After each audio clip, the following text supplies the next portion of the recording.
This is your 60-second countdown.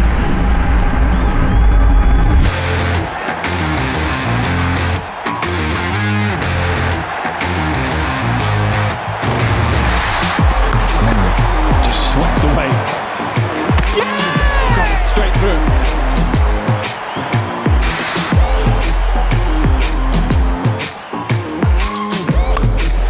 And that is beautifully done.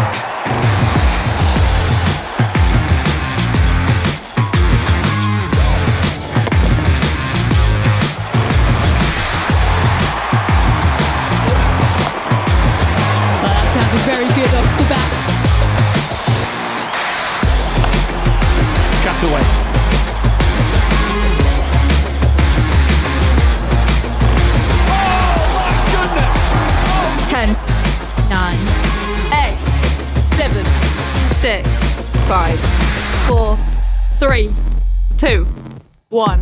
It's game time. Hello everybody and welcome back to Bears TV for another doubleheader here in the Vitality Men's and Women's Blast at EdgBLASTon. We have a cracking game for you today. It's Bears, the Birmingham Bears taking on the Worcestershire Rapids a little bit later on in the men's action, but right now we're going to be taking on the task of watching the fantastic Blaze being hosted by the Bears women. Both teams coming into this match on a winning streak of 3 matches, and the Bears fresh off that really exciting win just a couple of nights ago against Essex. It was brilliant, nail-biter. Went to the penultimate delivery. What a performance from Caris Pavley. They'll be taking in a lot of confidence from that. We're going to have a great time here. Very excited. Brilliant team. Here with me as always. Right now alongside me I have the one and only Mr. Adam Bridge. Adam, I'm going to check in with you about your exploits in Norfolk in a moment. I've also got Chloe Brewer, Bears legend in the house in her Bears uniform. I like it. This is like your Bears uniform, isn't it? Yeah, it's always. Cool. I like it. It's very, very nice. And of course our statistician supremo, all-rounder brilliance. It's Aaron Viles all the way over there today. You were here just a couple of days ago and doing a wonderful job, might I add.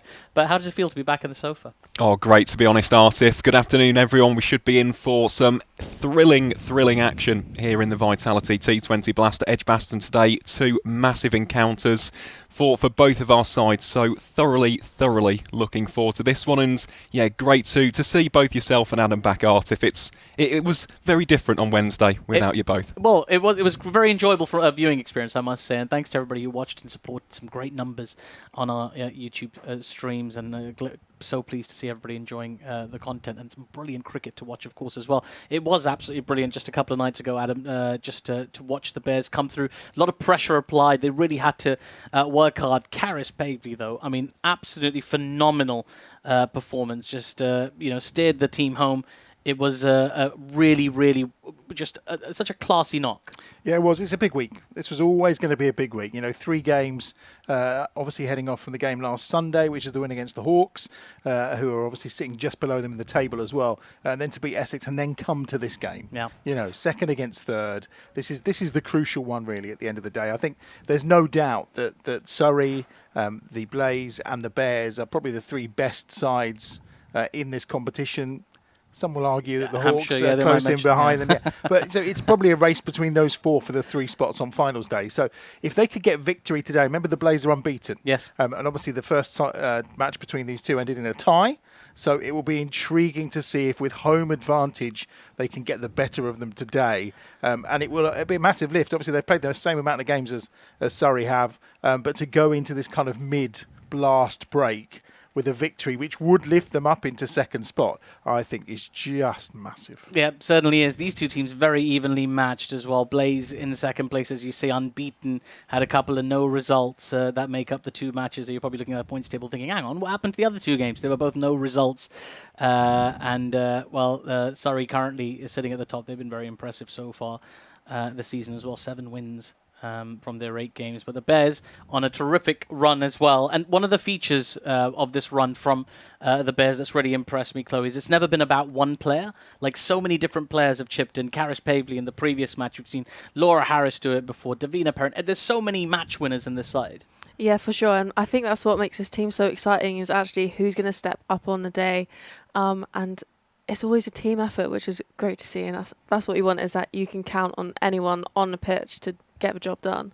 We certainly can. I can tell you that the toss has already taken place, and the result of that toss is that the Bears have won the toss, and they will be batting first. So very, very soon we're going to see the teams in action. Austin is going to open up with Perrin, that opening partnership that we're getting so used to, such an exciting partnership at the top. And then Izzy Wong, she came in at number 3 for a couple of games now. They've been throwing her up the order. I don't want to call her a pinch hitter because she played some lovely shots. Stair Callis in it for ever reliable and match winner in her own right as well. She's played some crucial knocks already this season. And then we have Nora Harris. She's been absolutely fantastic. Just a star player for the Bears, a real standout. And Nat Wraith, terrific performance from her. The last time we were at EdgBLASTon as well, last weekend, absolutely brilliant. And then, we've got into the bowlers. You've got Arlett coming out there. She is giving somebody out as well. She knows what she wants to do. Karis Pavley there. She is the star of the previous game. 68 not out. And that helped the Bears over the line against the Eagles. We got Melly Taylor, who's going to be in probably bowling her full contingent of 4 overs. Captain Davis there as well. I was trying to work out what the tattoo was. Well, hopefully she'll get up here as our Virtue player of the match at some stage, and then we'll get to talk to her as well. Baker at the bottom of the lineup, just closing out a very exciting 11 for the Bears. I mean, what do you make of this run as well? Like, Adam, they've just gathered momentum. They built up, as you mentioned. It wasn't just the win against the Eagles, but also the Hawks. I think something about sort of animals that fly. I think the Bears do quite well against. I feel like they do. Look, I think as Chloe said, and you mentioned, it is a team effort. It doesn't matter where you look. Last Sunday Meg Austin was up here because she'd hit her second appearance. She scores a great 50. Millie Taylor's now the leading wicket taker, so she's chipping in with wickets. We've got Emily Arlett back today in place of Phoebe Graham, who came from Lancashire for a couple of games, bowled very well, yes, to be fair, in both those matches. But having Emily back today before she goes off on England duty, along with Izzy as well, it's just a real bonus for the Bears. And there is depth. That's the good thing. They do have depth, but the game plan is fairly simple. It's 2 seamers, it's 4 spinners. We'll get 20 overs out of you. And actually, when you look at the numbers, and Aaron can probably back this up, their scoring, their average score is much higher than a lot of the other teams playing in this competition. They also take wickets. I think today against the Blaze are averaging, I think, 3 or 4 wickets per game on average throughout the competition. So they aren't big wicket takers, the Blaze, but what they do is they score heavily. Yes. And they are pretty good at keeping the runs tight. So it's going to be a big ask today from a Bears side who are bang in form. How would a bear do against a Blaze? Probably quite well. Isn't a bear like the mascot against fires and forest fires or something like that in America? I don't know. I don't know either. I'm trying to find something. But Aaron who knows everything, he nods. I'm going to get Aaron's thoughts and some stats possibly on the Blazers' run so far. But I mean, just mentioning their team a little bit, we can take a look at the Blaze team, and there's some terrific players in there. Players that are very familiar to us. Obviously, Marie Kelly, who's been on Bears TV once or twice. Oh, she certainly has. Yeah, she likes to come back and haunt every now and then. Key thing today, obviously, no Nat Siverbrunt and no Amy Jones, who both played yesterday. Yes. Actually, for the Blaze. Yes. Which seems a little bit weird when you've got a massive game like this today, that they both played yesterday and they're not involved today. It's almost unfair, the level of talent they've got. I mean, Tammy Beaumont at the top. There are obviously so many England players. Sarah Glenn's in that lineup. Kirsty Gordon, their captain, of course, as well. So many players to pick out. Georgia Elvis as well, one-time broadcasting colleague of mine. There's just so much talent in this Blaze side. It's the one that isn't directly associated with a region. Although, I guess Loughborough is a spiritual home, I would say, probably. Is that fair? Loughborough? Nottingham. Nottingham, Yeah, the Trent but they also played a game at Leicester, didn't they? Yeah, so yeah. they do move it around the East Midlands a little. Yeah, for sure. But it's a very, very talented. It's a daunting team to come up against, Chloe, especially for the Bears. I mean, they've been on a great run, but now they're taking on a team that's unbeaten so far this season. Yeah, I would say so. But it's that challenge, isn't it? It's a big day, Derby Day, and it's at our home ground. The Blaze are coming to the Bears' den. as they'd say, something like that. That famous phrase. Yes, that's right. Well, they won't be coming up here, that much I can tell you. It's going to be a great day here at EdgBLASTon. We're going to have up to 10,000 people. There's still tickets available, so if you want to get them, get on the website and turn up and join us tonight. It should be a terrific Friday night here at EdgBLASTon. It's going to be probably more pleasant weather at that time as well. And don't worry if you're worried about the weather and you're thinking, why are they all wearing jumpers? Don't worry, it's nice and air-conditioned in our beautiful studio. Right, just before, I can see the flags making their way around. Just before we get into the nitty-gritty of the action, Aaron, I'd love for you to tell us a little bit about the Blaze and their record so far. Yeah, so the Blaze unbeaten, the only unbeaten side in the competition so far, and it's tradition here on Bears TV for me to give you a couple of players to watch out for, and I've got one batter and one bowler. We'll start with the batter, Catherine Bryce, the Blaze's second leading run scorer in the competition so far. In last year's Charlotte Edwards Cup, she hit 5 50-plus scores in 12 appearances, and she's already scored over 200 runs in 2025. So watch out for her performance in the game today. And with regards to bowling, of course, there's plenty that we can choose from. Sarah Glenn, an England international. Then, of course, Grace Ballinger, who used to play for Warwickshire back in the previous county setup. But I'm going with Cassidy McCarthy, who has been a bona fide wicket-taking option in the power play. We'll talk about those stats as the broadcast gets underway and we see the action out on the field today. But they would be my two players to watch out for. Catherine Bryce with the bats, Cassidy McCarthy with the ball. I very much look forward to that. What a pick as well, because, like as he says, I mean, there's so many stars in that side, but he went for Cassidy McCarthy. She'll probably be bowling in the power play, so you'll get a very close look at her. I just wanted to talk about some of these England players, not just for the Bears, but also for the Blaze as well. Chloe, I mean, this is a really good opportunity, is it not? Just to, if there's any ums and ahs happening at the moment about who's playing and who's not in this upcoming women's series against India, this white ball series that's coming up, this is another chance to impress, isn't it? Yeah, for sure. It's another chance for those girls who maybe they'll play, maybe they won't play, but still involved in the series, can actually get their name right in it, get stuck in, and this is the last domestic day before the kind of break. Yeah. So this is a good day to really get their name in there and solidify a place up there. But what I've really liked about the international stage this year is actually it's been so reflective of a domestic structure. Yeah. Is actually Charlotte Edwards' new into the role has really looked down and who's doing well, who's going to perform, and actually who's going to perform for our country. And obviously Emily Arlott's debuted this year for England, so yeah, I mean, it's been a great year for her. She's made her mark as well, hasn't she? Yeah, absolutely. It's great to have her back as well, isn't it, Adam? Just because, I mean, I know Phoebe is a terrific player, but to have Emily Arlott back, it really reinforces that bowling lineup for me for the Bears. It does, and they're very clear in their strategy. It's Izzy and Emily would be their first choice, I think, in terms of their seamers to open up. I do have a little question mark over the death bowling. To have Emily back for that, I think, is really important. Certainly the game, I think, against the Thunder, we leaked too many, against the Lightning, should I say, we leaked too many runs at the end of the innings, and that ended up costing us what could be a crucial 4 points at the end of the day. But I think having Emily back to bolster that and support Izzy, I think is absolutely key. And then the spinners will do what they do, and they do it so incredibly well. Yes, they certainly do, and it's going to be very, very exciting today. I can see the Blaze players on the edge of the circle there. They are just chatting away, just beyond the boundary line, I should say. I just saw Carmen Bear there messing around with the photographers, and Hugh Bear. If you're in the ground, or if you're coming down, go say hello. They're very, very friendly, and they're really lovely, actually. Just get a hug of either of them. It's just nice. Just hug a big bear. A bear hug, as it were. It's it's going to be great fun. And just a reminder, later on today, there will be men's action in the Vitality Blast as well, with the Birmingham Bears hosting the Worcestershire Rapids. It's a local derby. It's Bears versus Pairs, and 10,000 people will be here at EdgBLASTon to watch all the action. It's going to be very, very exciting. That'll be a separate stream, and that match will start at 7, so our stream will start at 22/7, 6:40 for that. But for the next 3 hours or so, we're going to be bringing you action of the Bears taking on the Blaze. There we go. The countdown is on the big screen. It's game time, although I feel like that countdown really should come when the players are out in the middle rather than just about to walk onto the pitch.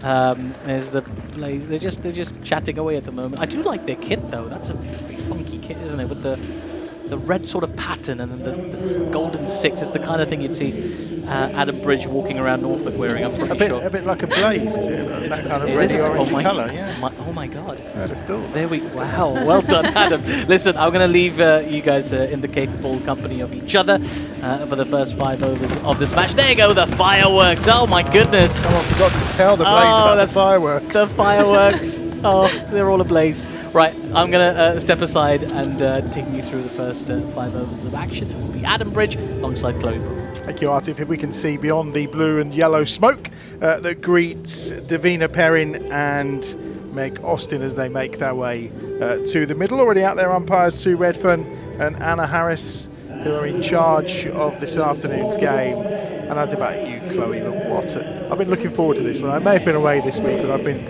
thinking about getting back for this because this is going to be an absolute belter. Yeah, this is a big game, and this is the one in the calendar that the girls are always fired up for. It's Derby Day, always some really fierce competition between the two sides. So I think neither team's going to want to back down today. And how does it work when you arrive and you kind of get wind of the opposition squad and you kind of suddenly find out that Nat Siverbrunt and Amy Jones aren't playing today, given that they played yesterday and you probably expected them to be involved? Yeah, I mean, it's probably a bit of a sigh of relief, isn't it? When you look at the team sheet from, obviously, yesterday we've got 4 England players in their lineup. Yeah. Quite daunting. Yeah. It's going to be Cassidy McCarthy to start us off from this pavilion end. Bit uppish there from Meg, and a good direct throw from Marie Kelly. Of course, the 29-year-old former Bears captain. Scored 19 yesterday, returning to her former home today. Top score this season of 46. That came in the win against Surrey. The only team to beat Surrey so far in this campaign, of course. But Marie will always go down, I think, as a bit of a Bears legend. I think there's no doubt about that. And she'll be returning here to play, of course, for the Phoenix in the 100 when that's up and running in August. Yeah, big summer for her here at EdgBLASTon. Obviously trading one orange kit for another later on. Good bandage on her right arm. It looks a bit of an elbow support. She's not been doing too much bowling of late. Obviously here she kind of tried a bit of leg and off spin. I think she tried a little bit of both with some success at times as well. McCarthy's on the money straight away here. Yeah, I think she went through a phase of trying both arms as well. Oh, so wow. actually trying to bowl right arm and then change over, come on with a bit of left arm spin. That seems to be the in thing right now, doesn't it? To be able to bowl with your right and left. It's pretty cool, isn't it? Have you tried? I'm not going to try.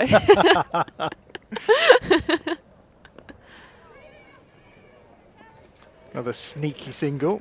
These two very good at the sneaky singles. When we had Meg up here on Sunday, she was talking us through what it's like batting with Dav and the fact that they've got such a history together in the middle. Yeah, it's quite nice for both of them, obviously, coming through with Staffordshire set up, opening together there and now doing it on the big stage. Cassidy McCarthy is already back at her mark and whizzing through this first over. 3 on the board from the first 4 balls. Short cut away by Perrin just for a single. And were you telling me earlier that Cassidy likes to take wickets in the power play? She does. So far this season, she's taken a wicket, at least one in every single power play, bar one. Would you like to guess the opposition on that day? I'll let Chloe guess. Well, I've just done a little point towards the pitch. I'm assuming from that little nod it's for Bears. It was, yep, the season opener at Trent Bridge. Since then, she's taken at least one in every single power play. Well, let's hope that not taking wicket against the Bears in the power play continues. She's struck the pad there of Austin. I think it might have been the toe, actually.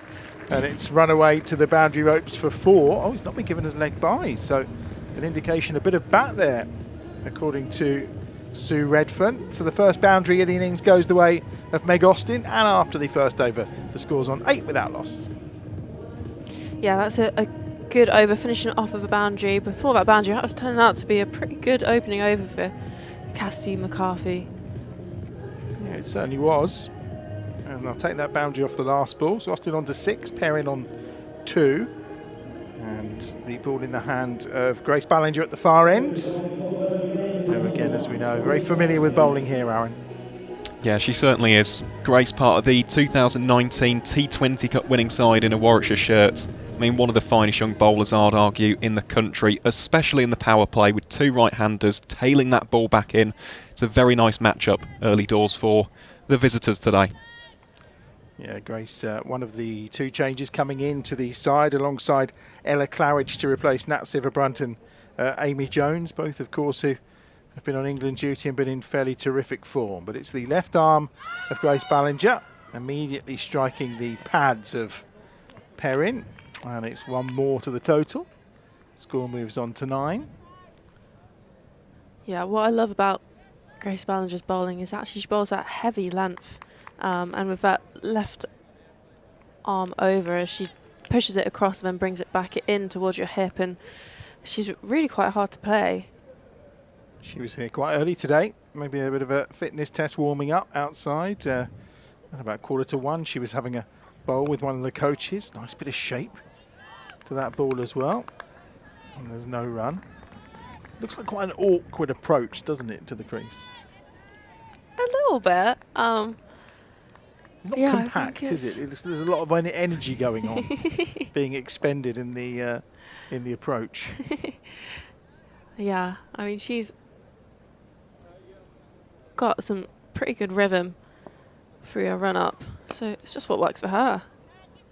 Well, that's the key, isn't it? And funnily enough, while I was sunning myself on the Norfolk coast, I was reading Jimmy Anderson's book, and that's one of the things he talks about a lot, actually, is just his kind of natural rhythm and being allowed.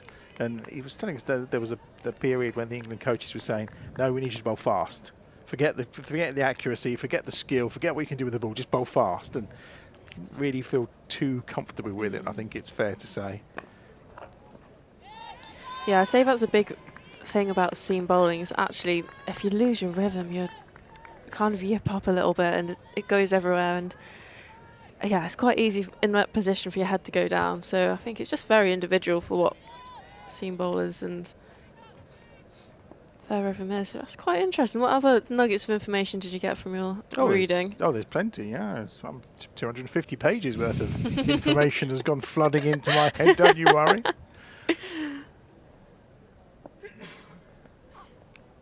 Oh, he's got a nick on that one.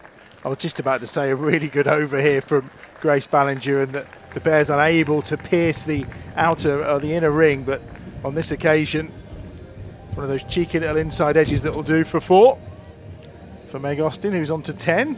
And well, I mean, I saw her bat obviously last Sunday, and she was middling everything beautifully. We've not quite seen that so far today. No, not quite yet, but those 2 boundaries will be a bit of relief for her.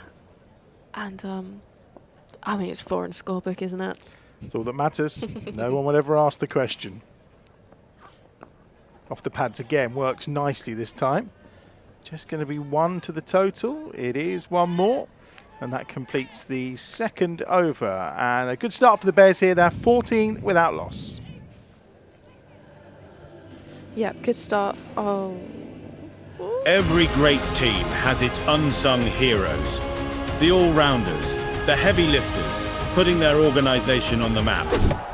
We're talking about you, the humble IT engineer, supporting EdgBLASTon across the season. They're the ones delivering, day after day.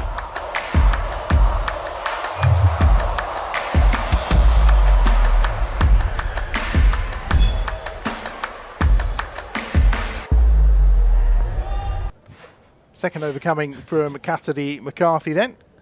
Bears on to 14 without loss. Ooh. She's beaten her outside the off stump. Meg Austin playing at that one. Really good ball from McCarthy. Searching for that power play wicket. A little bit of movement out there today.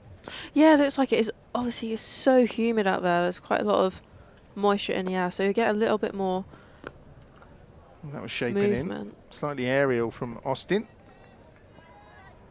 It is 1 more to the total. 15 without loss. Brings Perrin on strike. I saw her a little earlier today. She said they were going to bat first. But apparently she always wants to bat first.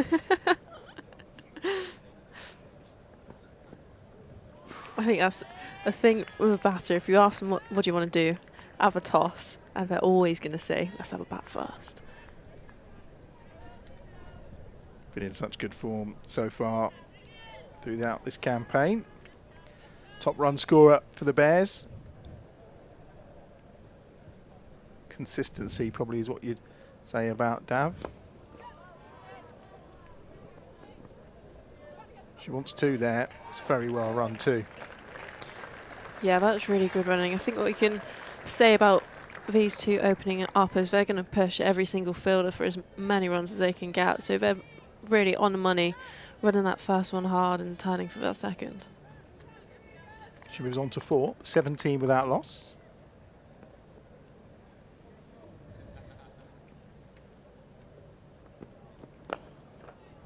Nice shot through the covers, just evades the dive of, I think, Sarah Glenn maybe, and gets safely back for the second again. Really good running between these 2. Appreciated by this EdgBLASTon crowd that's starting to build up nicely ahead of our big game later, the local derby, the second local derby of the day. Of course, the Bears against the Pears. That's underway from 7 o'clock tonight. Yeah, it's just starting to fill out really quite nicely actually in that wide stand over there. Holly's starting to get a little bit more in. That'll be rocking tonight, that's for sure. Probably around tea time, I would have thought, once they kick out from work today. End of the over, 3 overs gone, on to 19, so no wicket yet for Cassidy McCarthy in this power play, but a decent start. Austin on 12, Perrin on to 6. And a big day today for Davina Perrin as well in terms of milestones for this game. Certainly is, yep. 2 potential milestones. So the one that is guaranteed is her 50th T20 appearance. So already the first milestone of what we imagine will be many across a glittering career for Davina Perrin. In terms of the other one, I won't mention it yet because we have had a little bit of a curse on Bears TV so far this season. So we'll leave that one as a bit of a surprise. Sarah Glenn's into the attack, left out of the international T20 squad for England at the expense of Sophie Eccleston. So she's back playing for Blaze, and she's coming on from the City end. So more international experience for Blaze.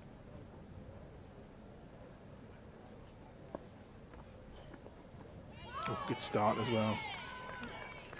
And Meg Austin all ends up outside the off stump. Wily operator Sarah Glenn.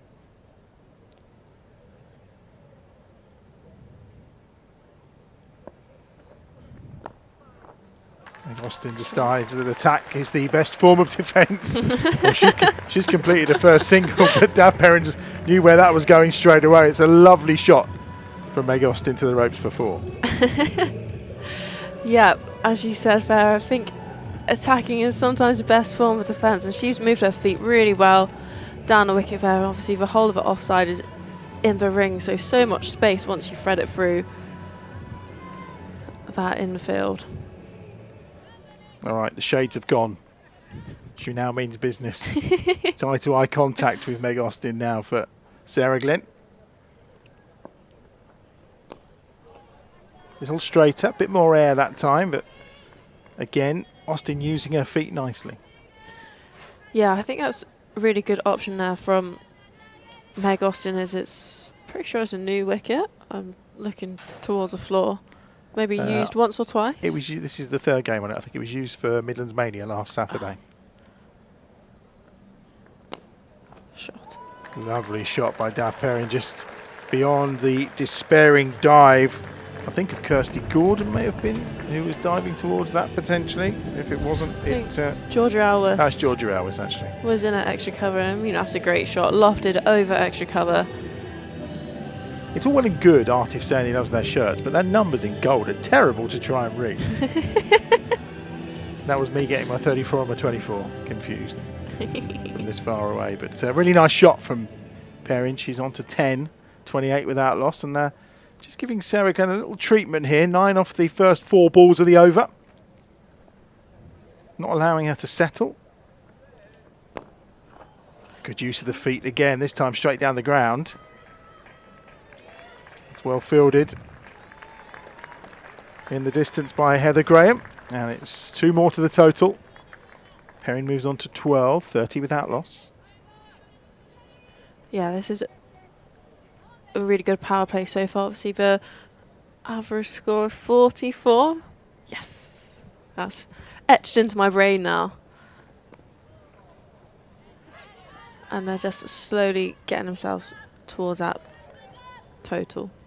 They are indeed. 4 overs gone, 30 without loss. Austin on 17, Perrin on to 12. Good start then for these two. A little bit of pressure being built on Blaze, who will be looking to try and get something in that wickets column. And I think we're going to see a change of bowling at this pavilion end. Yeah, I think touching back to what I was saying about the newish wicket is actually how they've played Sarah Glenvere is really good, because there won't be too much turn on offer. There's an actual skid through. Grace Ballinger is back into the attack. The Bears bench look on. And it's Meg Austin who will be on strike. Change of ends then for Ballinger.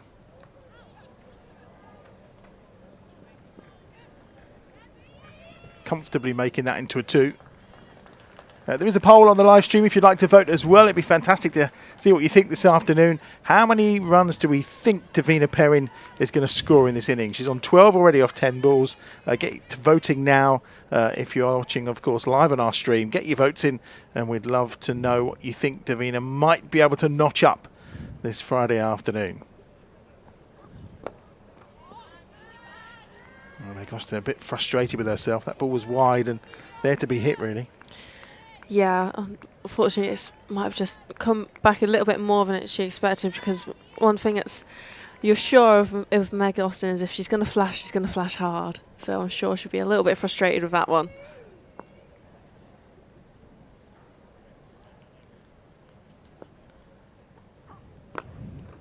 Oh, that's a lovely shot. Absolute beauty. Shot of the day so far from Meg Austin. Through the covers, met it on the up, and has smashed it between the fielders. Yeah, I think that's what she wanted to see the ball before, and to cash in on that occasion.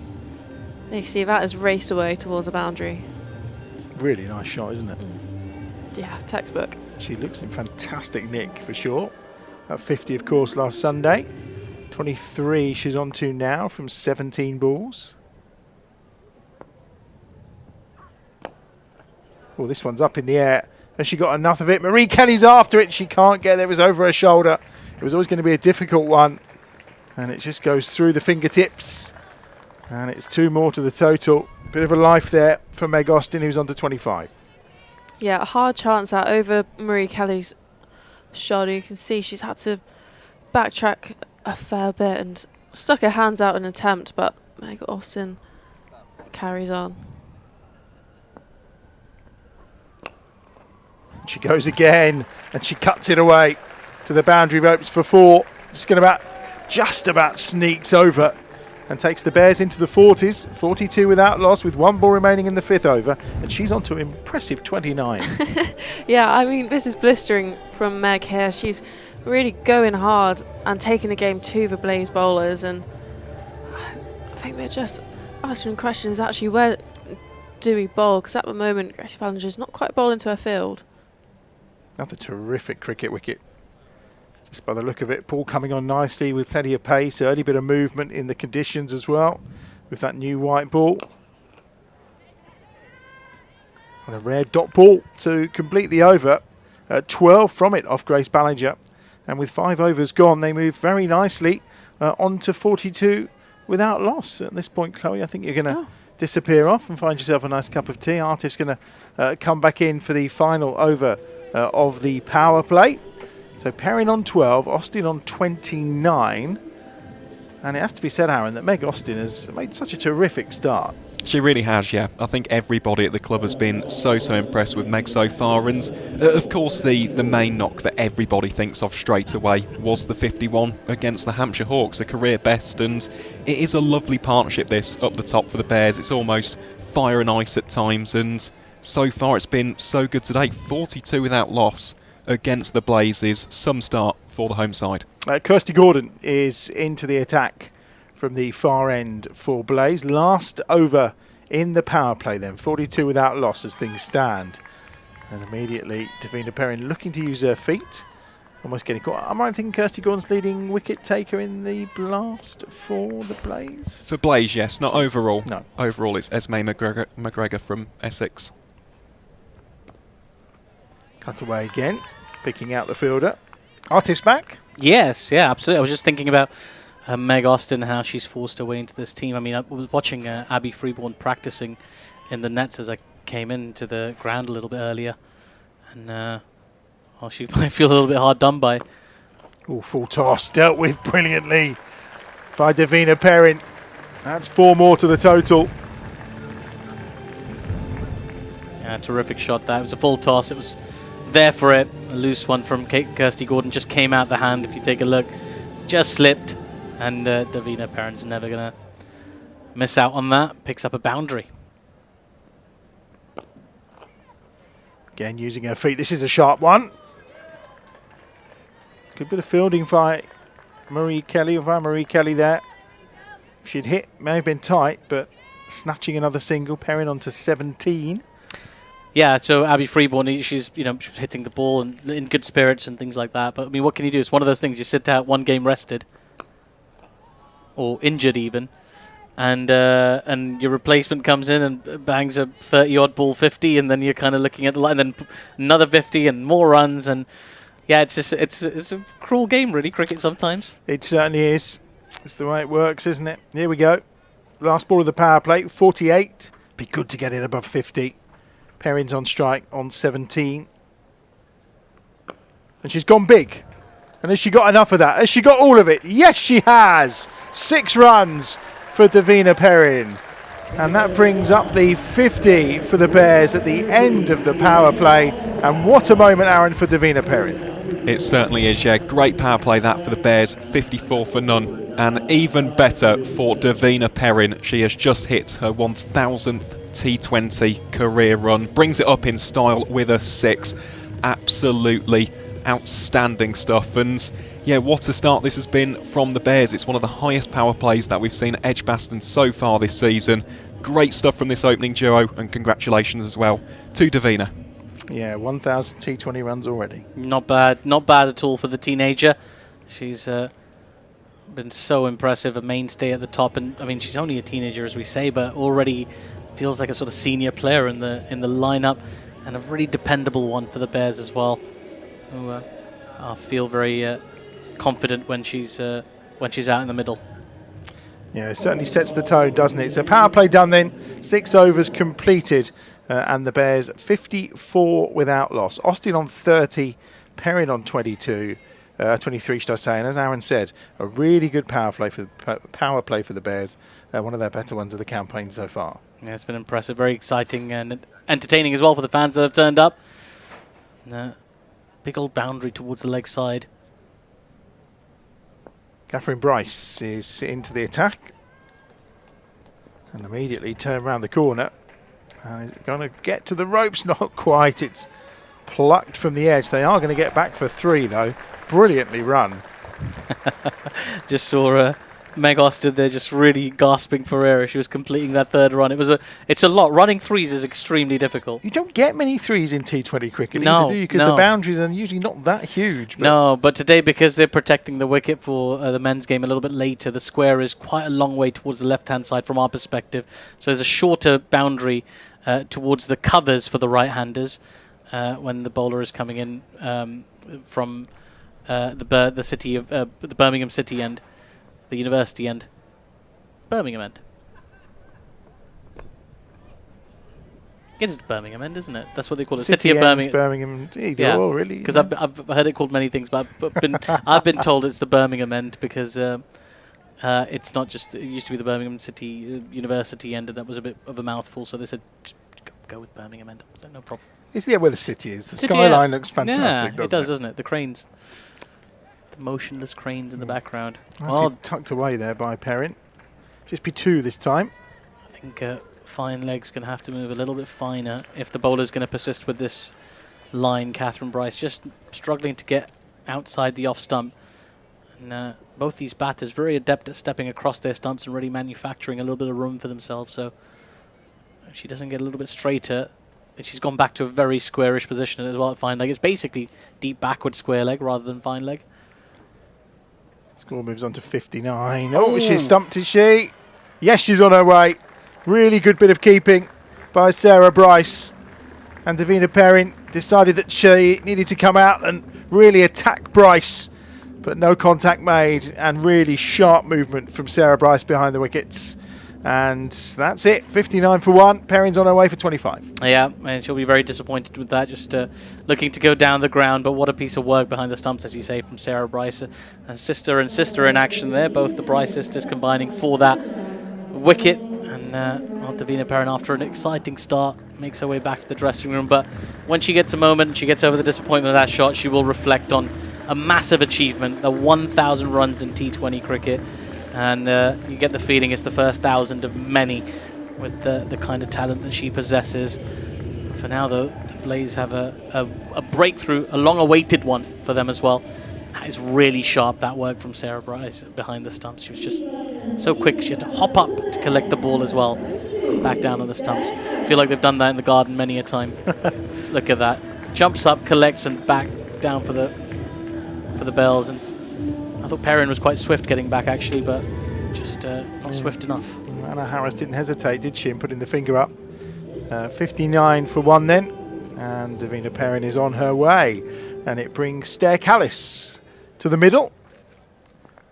2 balls remaining in this, the 7th over. It's interesting because it was Izzy one-carded to come in at 3 originally. Maybe the thinking was that she was there for that first wicket falling early, and then she could be a bit of a sort of a pinch hitter type.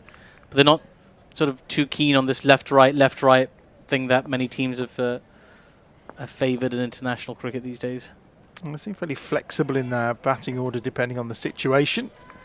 Sarah Glenn doing the acrobatic fielding, and that completes 7 overs with the Bears moving on to 60 for 1.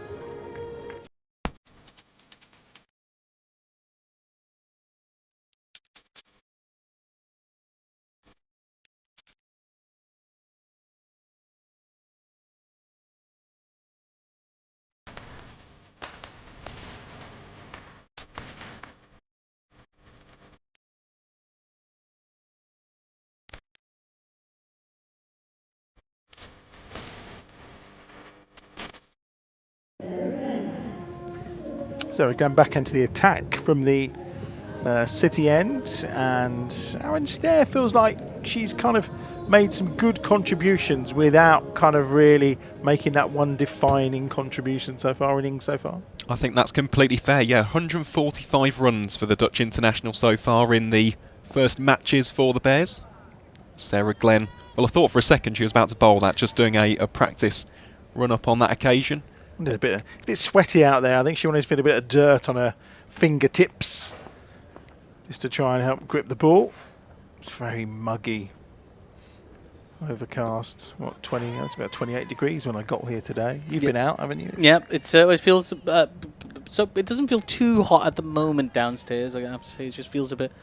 It's sort of pleasant, but then that is in contrast to the last few days of experience in London, which have been, I think, scorching is a fair word to use. El Scorchio. Can't beat it, can you? Yeah. Yeah, apparently it's getting hotter this weekend, so something to look forward to. And you were out enjoying Norfolk. Was it hot in Norfolk? It was, but there was a lovely sea breeze. So yesterday was only around 21, 22, but there was a lovely breeze blowing. Ice cream weather. It was ice cream weather. It melted very quickly, actually. I had to shovel it down as quick as I could, but then that's fairly standard anyway. It's always my excuse as well, to be honest with you. What's quite telling here today is the 2 flags in the distance. There's usually a real kind of strong breeze, but today just very gently moving in the wind. Again, Meg Austin goes very aggressive, and she's going to get 2 more runs to her total. Lovely shot. Really looking to use her feet cleverly. She's on to 35. Yeah, she's not afraid to go aerial either. She knows there's that big pocket in the covers now with the bowler coming in from the Birmingham end, so there's a lot of space to exploit.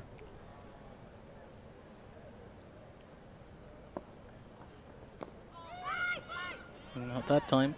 Not that time. Big loud call of weight. You could hear it all the way here. The canny bowler is Sarah Glenn. Surprised she was left out the T20 squad. I was, but I mean, we knew Sophie was probably going to come back at some point. But yeah, I was surprised that we didn't see any of Sophie against the West Indies, to be honest with you. But a bowler of Sarah Glenn's quality, I mean, she'd walk into most teams around the world, you'd think. But yeah, it speaks to the riches that England have at the moment in the spin bowling department. All departments, really, when you think about the talent that England has. It's a really tough competition for spots in that side. Looking forward to that series against India. 4 off the over so far. It's a decent over from Sarah Glenn. That's cut away nicely, though, by Callis, and it may well go all the way to the ropes, and it does for 4. It's a very nice shot from Stair Callis, and well, it turns what was a good over of Sarah Glenn into a good over for the Bears. 68 for 1 now off 8. Yeah, it was a terrific shot, that. All class, all wrists, just waited on it. And well, you could say the fielder at backward point could have done a little bit better, you suppose, but it was a lovely shot from Stair Callis, and she'll be looking to make some runs, as you pointed out. Like, I mean, you bang on there. She's made a few contributions this season that are like sort of in the 30s and things like that, but you haven't seen that sort of one big score from her. Like, you've seen that from Perrin, you've seen that from Harris, you've seen that now from Pavley as well, and Wraith, and so there's players chipping in with their one big score. You haven't seen it from Callis yet, and a player of that class, you know, it can't be too far away. Kirsty Gordon back into the attack, this time from the pavilion end. I just noticed the sweets were being passed round on the Bears bench. So immediately Austin again releases those arms and swings through just for a single this time. It's the energy sweets on it, something like I that. don't know. They look like maybe chewy, like jellies and things like that. Nah, they're like proper. This is like athletic stuff. It's like specific No, it look serum like, type look like thing. Haribo to me, to be honest. But hey, Other brands are available. they are. Maybe. Right, I wanted to ask you about this left-right thing. So I think in the test match that's happening today at Headingley, India batting first. Their top 7 are...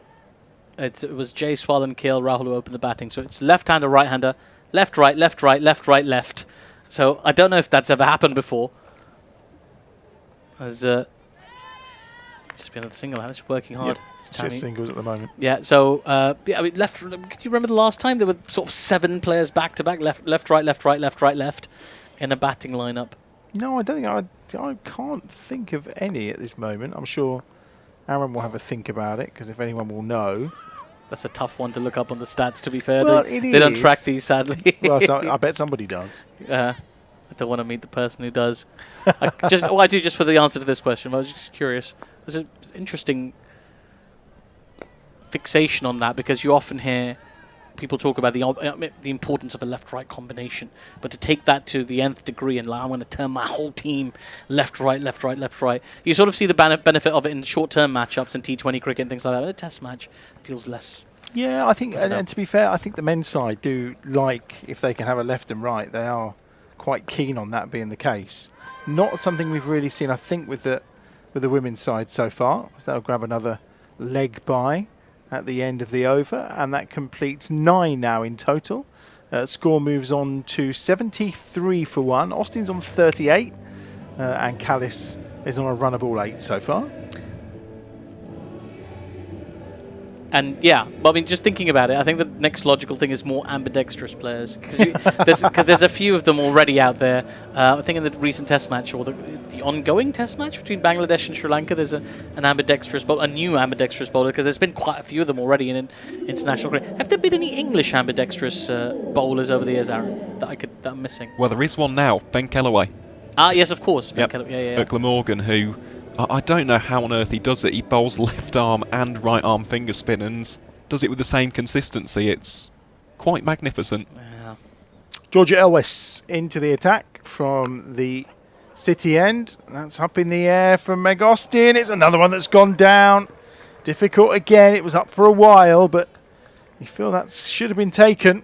And the ground fielding and catching so far of Blaze is left wanting, really, and it's another life for Austin. Yeah, that's pretty poor, to be honest with you. The ball was up in the air for a long time, and just didn't really get round to it. There's frustration there. Kirsty Gordon, I think, was it? Yeah. Shot. That is a great shot from Stair Callis, isn't it? 4 more to the total. She's so strong through that cover region and like sort of behind square as well. Like just it's the wrists that come into play. It's one of those shots where you can, if you've got strong wrist, it means you can find angles, you can maneuver them to try and get the kind of positioning on the ball that you want. And just that knowledge of knowing exactly where the fielders in the covers behind square are. That backward point fielder is almost sort of bang on point really. And Gully just finding the gaps with ease. Terrific shot. Ooh. Full shot from Georgia, from Callis off Georgia. Elvis. She's sort of deceptive a little bit, maybe. Yeah, I think she just holds in the pitch a little bit more. Georgia Elvis and Callis looking to turn the ball, and it just sort of took a leading edge, but she's always threatening, always in the mix of things. As Georgia Elvis. She's now leading run scorer in the competition this year. Immediate cry of 2-2-2. And again, a misfield. They're going to get the 2 quite comfortably in the end. Yeah, it's just a great call, that as well. Just put Heather Graham in the deep under pressure with that call. She could hear it and just took her eye off the ball for a second, forcing a few mistakes at the moment, the Bears. So they're leaking a few runs that may come back to haunt them later. You never know. Yeah, this is looking good from a Bears perspective at the halfway stage, nearly at the halfway stage. Going at good guns. 7 off the over so far. Oof. Fair old bit of bounce there. Yeah, Price taking it up at her shoulders. Really took off from the surface. And I think Callis was looking to uppercut it. And she's quite lucky because a faint edge would have been curtains. Last ball of the over then. We'll be at the halfway point. Easy run 1. And no thought of a second. And that completes 10 overs. We're at the halfway mark of the Bears innings then. 81 for 1. Davina Perrin, the only batter out so far. Austin on 39 from 29. Callis has 15 from 13. And at this halfway stage, Aaron, you'd feel this is a good start for the Bears. Yeah, it certainly is. So in terms of this year's Vitality T20 Blast, the average score here at EdgBLASTon in the first innings is around about 171. So at this stage, slightly under that run rate required for that tally. But the key here is wickets for the Bears. They've only lost the wicket of Perrin, so still got plenty of firepower. The big one, of course, is Laura Harris. If she gets going, we could see a 180, 190 plus score. So, yeah, I think this has been an excellent start for the home side. Yeah, home team averaging, 164, I think, is it, throughout this campaign so far. So they're going well, that's for sure. Oof. Yeah, Callis just not quite getting all of that, and probably a good job she didn't. Yeah, it's when she's playing in front of the wicket, when she's trying to play straight, she's not able to do so with the same conviction as she does sort of square of the wicket at the moment. Struggling for that timing, perhaps a bit of slowness in the wicket. Catherine Bryce is back into the attack, having picked up the only wicket that's gone so far. This could be tight, but again, the throw not close enough to Sarah Bryce. So they'll get comfortably back for 2. Feels a bit like Meg Austin's been starved of the strike in the last couple of overs. It's all Stair Callis at the moment. It is. It has been. It does feel like, but it's also capable of scoring at a good rate. Oof. Well, I was watching to see if that ball was backed up properly, because it would sort of fit into the Blazers' day if that wasn't backed up and it went away for a few buzzers, but it didn't on that occasion. Again, though, she's not looking comfortable playing down the ground at the moment. Callis just struggling to pick up the pace. It just suggests maybe there's a little bit of slowness in this wicket. It does look like it's sticking in there a little bit, doesn't it? There are, certainly from Georgia Ellis, and also here from Catherine Bryce. Oh, Meg Austin's gone, is she? Yes, she is. And Bryce strikes again, and the sisters once more do the damage. Austin been quiet for the last few overs. She's on her way for 39 off of 29. It's a second stumping off the bowling of Catherine Bryce by her sister, Sarah. And it's a family act that reduces the Bears to 84 for 2. Yeah, it's a scoreboard that looked very pretty from a a neutral scorer's perspective, or a Scottish scorer's perspective, perhaps. But the Bryce sisters combining well. And Meg Austin, I mean, you called it really. She'd been starved of the strike for a long time, and that was the shot of a person looking to get on with it maybe a little bit. She shook her head. I mean, she was furious the way she tore her gloves off. You could see she knew that she'd sort of given it away there. Had such a good start, 39 off 30. She was looking good for another 20, 30 runs for sure. But she has provided a good start, a good platform for the Bears here today. And now it's up to the middle order to take advantage of that. Like a bit of a cutter there from Catherine Bryce that's done the job.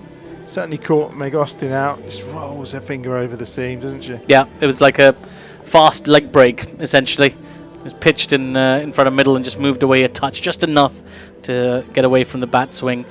And again, you get the feeling it's the kind of thing they've been practicing forever. Like this is, there's Meg Austin just... I think we can see how warm it is out there. Yeah, it's probably not a great temperature to have to wear a helmet all the time. No. Very red in the face. Need some cooling mist. Funnily enough, Laura Harris and Stair Callis were having a chat earlier on as I was on the outfield as we watched the first ball for Laura Harris. That's gone up in the air and it's going to bounce once to Marie Kelly, and it's just a single. And they were discussing how big the boundary is on that side. And I think Laura said she thought it was about 60 metres. So whether that's her eyeing it up because she thinks 60 metres is just about perfect for her, I don't know. Well, yeah, we mentioned that one is shorter than the other by a fair bit. We're actually watching the action diagonally from our perspective at the moment. Last ball of the over, and there's no run, so just one more to the total. Good over from Catherine Bryce. She gets her second wicket, and the Bears are 85 for 2.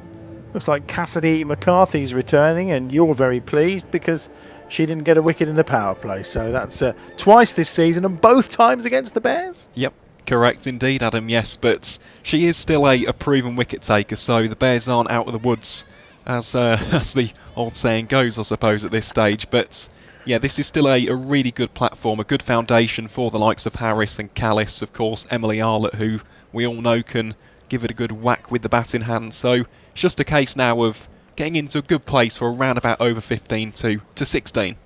Yeah, good foundation.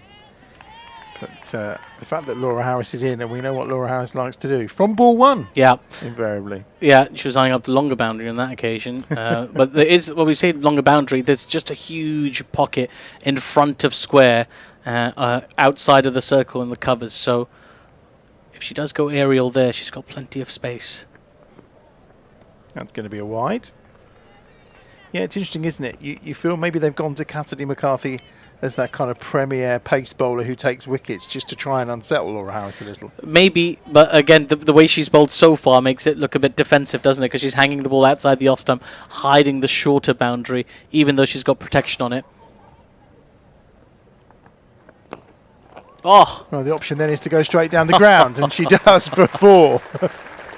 Well, Laura Harris, we know when she gets into a rhythm, we've seen some terrific innings so far already. That's 17 ball 50 against Durham. There was the 77 against Somerset. Remind me, Aaron, how many sixes she's hit in this season's competition? 8 so far, so she's hit more than any of the other Bears batters, and it is the strike rate which is the staggering stat. 208.33 so far this campaign, and you can see already the intent is there from ball one. Likes to get those boundaries, put the bowlers under pressure. I mean, what a signing she has been for the home side. Score moves on to 90 for 2.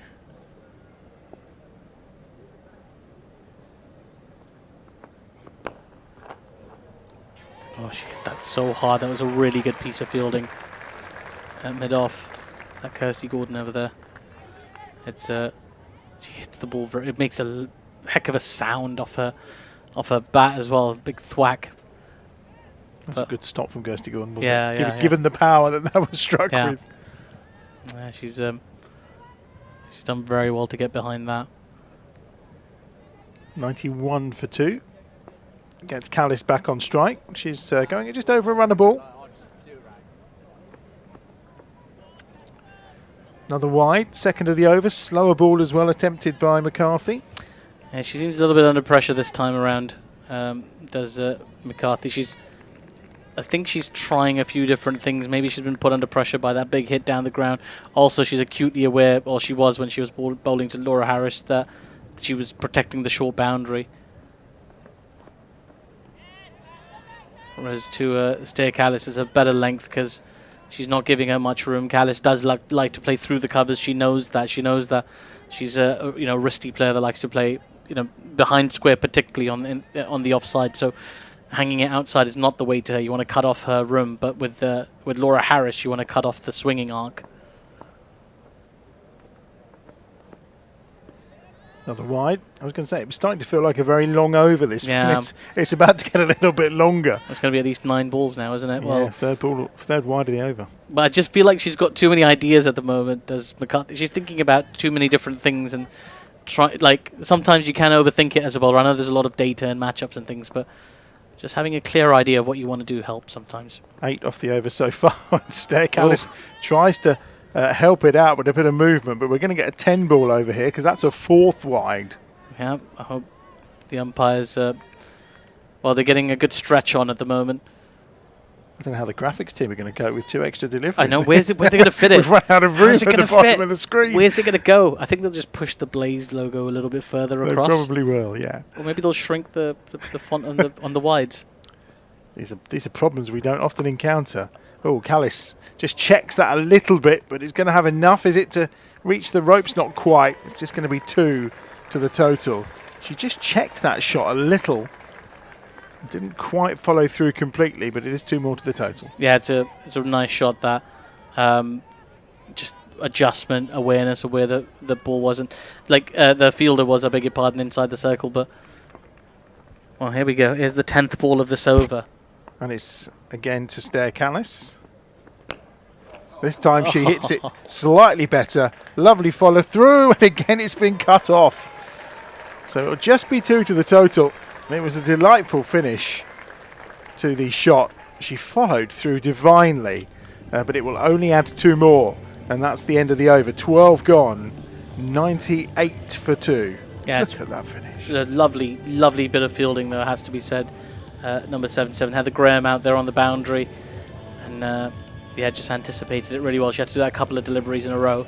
Now this is the point where they'd love to double from the Bears. 98 for 2 after 12 overs.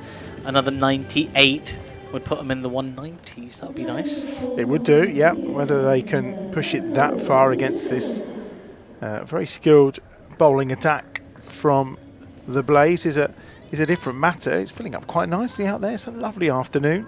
It is a bit sticky, I think is the phrase you would use, isn't it? Yeah, it's just a little bit humid. There's a Davina Perrin grabbing herself some hydration. Yeah, plenty of that required today for sure. Yeah, stay hydrated, everybody, wherever you are. Here's the captain, Kirsty Gordon, back into the attack. There was plenty of flight on that first ball. Yeah, I tried to keep myself cool. I was watching the stream on Wednesday. Lovely job by Aaron and Chloe. Well, that's a nice shot from Laura Harris. Just very comfortable, waited for that one, and turns it round the corner for 4 more. Yeah, it's a bit of a nothing ball really from Kirsty Gordon, given the treatment. Harris is not one of those where she had to overhit it, just picked a spot really, and swung it away. You don't really want to bowl there against a player who's so adept at playing square of the wicket, leg side or offside. 100's up as well, 102 for 2. Nice.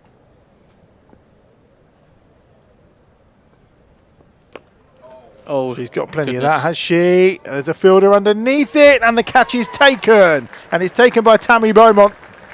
And there's the celebration, and no surprise. They know the damage that Laura Harris can do. Well, she's not quite delivered today. 10 from 6 balls. She's gone for a big one. And Beaumont takes the catch off the bowling of the skipper, Kirsty Gordon, who has her 9th wicket in the Blast this season. And it's 102 for 3. Yeah, it's a clever bowling, enticing. Laura Harris to go big. The previous one was just on a leg stump line. This one a little bit straighter on a middle and off line. And she knew that if Laura Harris wanted to go big, she'd have to try and clear that mid-wicket boundary, the longest boundary here today because of the dimensions of the pitch. And well, the catch was taken by Tammy Beaumont. It was just a really good plan, that very good execution from the Blaze. Well, the big hits are going to have to come from somewhere else for the Bears today. The good news is there's still a couple of players to come. We're in a pretty good nick. Aaron, is that? Would you verify that? Yep, certainly. We're about to see one of them enter the middle now. It's Caris Pavley, who on Wednesday was absolutely spectacular. A career best 68, and she hit 2 sixes in that innings, one of which was a monster hit into the hollies, clattered against one of the seats in that stand, and the second one was down here in the south stand out towards deep mid-wicket, and it cleared it by a good 5-10 metres. So yeah, this is another really, really good potential partnership for the Bears in order to really kickstart the final few overs into life. I'll be really impressed if you can hit a 6 into the hollies today.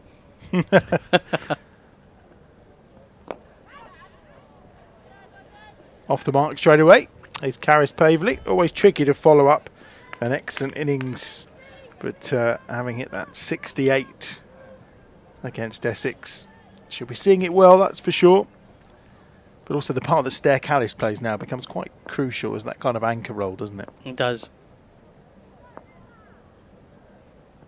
And it's a role we often see her play for the Bears. I think this is one of the reasons that you don't remember any of her innings specifically, because she sort of takes it upon herself to play that sort of unglamorous anchor role, just holding things together and letting players express themselves around her.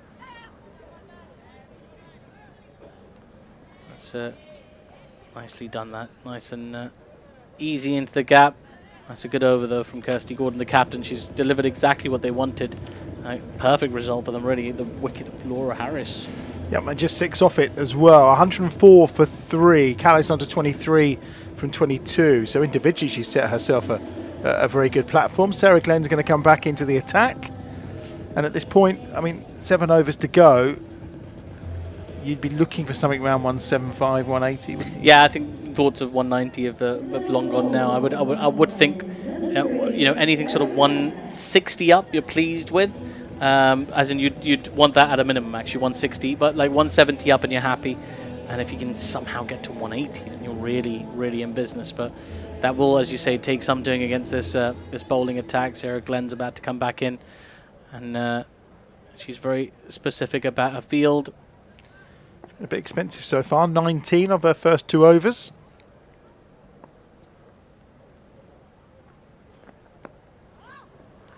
Yeah, there's the frustration, tells you everything. We can hear it up here. Yeah, it was there for the hit, wasn't it? It was there for the big shot, and Stair Callis just bunted it really into the fielder at square leg, and Glenn's got away with one.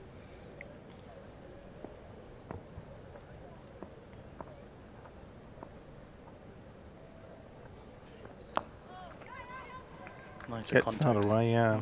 Only for 1 though. Yeah.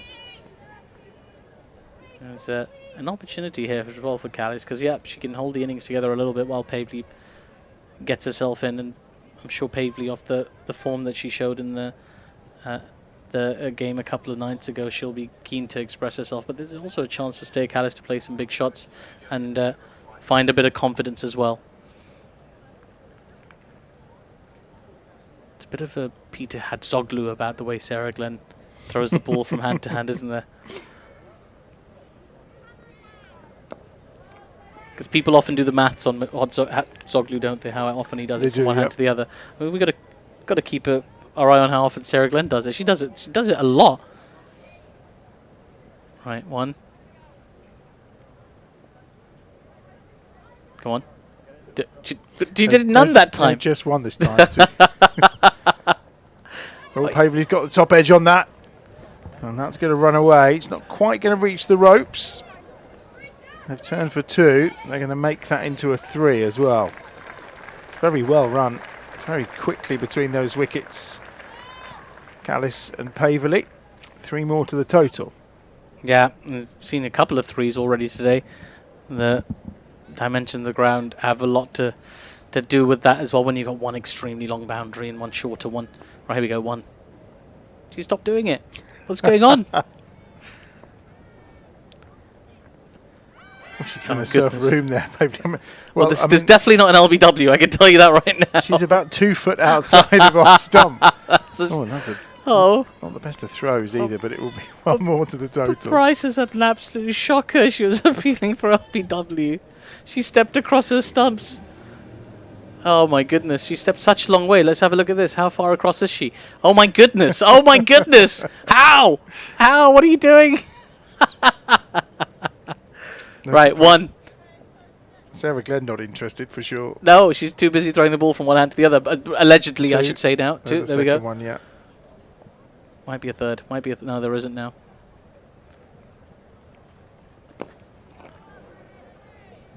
Really makes a crisp sound off her bat when Pavely strikes it. It's been knocked in well, I can tell you. Good over that. Just 6 from it from Sarah Glenn. 110 for 3 then, with 6 overs remaining. And a reminder, whatever you're watching on today, whichever device it may be, it would be really good if you were to give us a thumbs up and like the stream. Yeah, thumbs up, let's see. Thumbs up. No one's thumbs done up. that with me while you've not been here. You're kidding? No, that's terrible. Nobody's been thumbing up with you? We've had good thumbs up. We've had massive numbers. So we'll try and beat that today. Yeah. Big day today. 2 local derbies. So if we can get plenty of thumbs up on the stream, that would be much appreciated. Don't forget to subscribe as well so you never miss any of Bears TV as we reach the kind of midway point of the blast. It's probably going to be a little bit beyond midway. I think so. Yeah. But leave us a little comment as well while you're there. A nice one, please. Not a mean one. And regardless of how many times you guys ask me, I'm not going to give you Aaron Wiles' phone number. You don't have to worry about it. Plaster will load the internet anyway. He's happy to take any questions personally as well, on numbers and statistics. Find him on social media. There you go. There's someone you can get in touch with. That's Carmen, I think. Yeah, that's Carmen. Messing about. Look at that. Moving the chairs aside. 110 for 3. Last ball before we get into those final 5 overs then. Pavely's on strike, and with the ball in hand, it is Georgia Ellis. Just fiddling around with the field. Just having a look at where we got the boundary riders as well. Very particular for Caris Pavely, who tries to split the long on and long off. That is excellent running. It was an early call, that as well. Stair Callis running to the danger end. Made the call, we're going to commit to this, even though he wasn't too far away from the fielder. Put the fielder under pressure. That is excellent running between the wickets by Pavely and Callis. 112 for 3.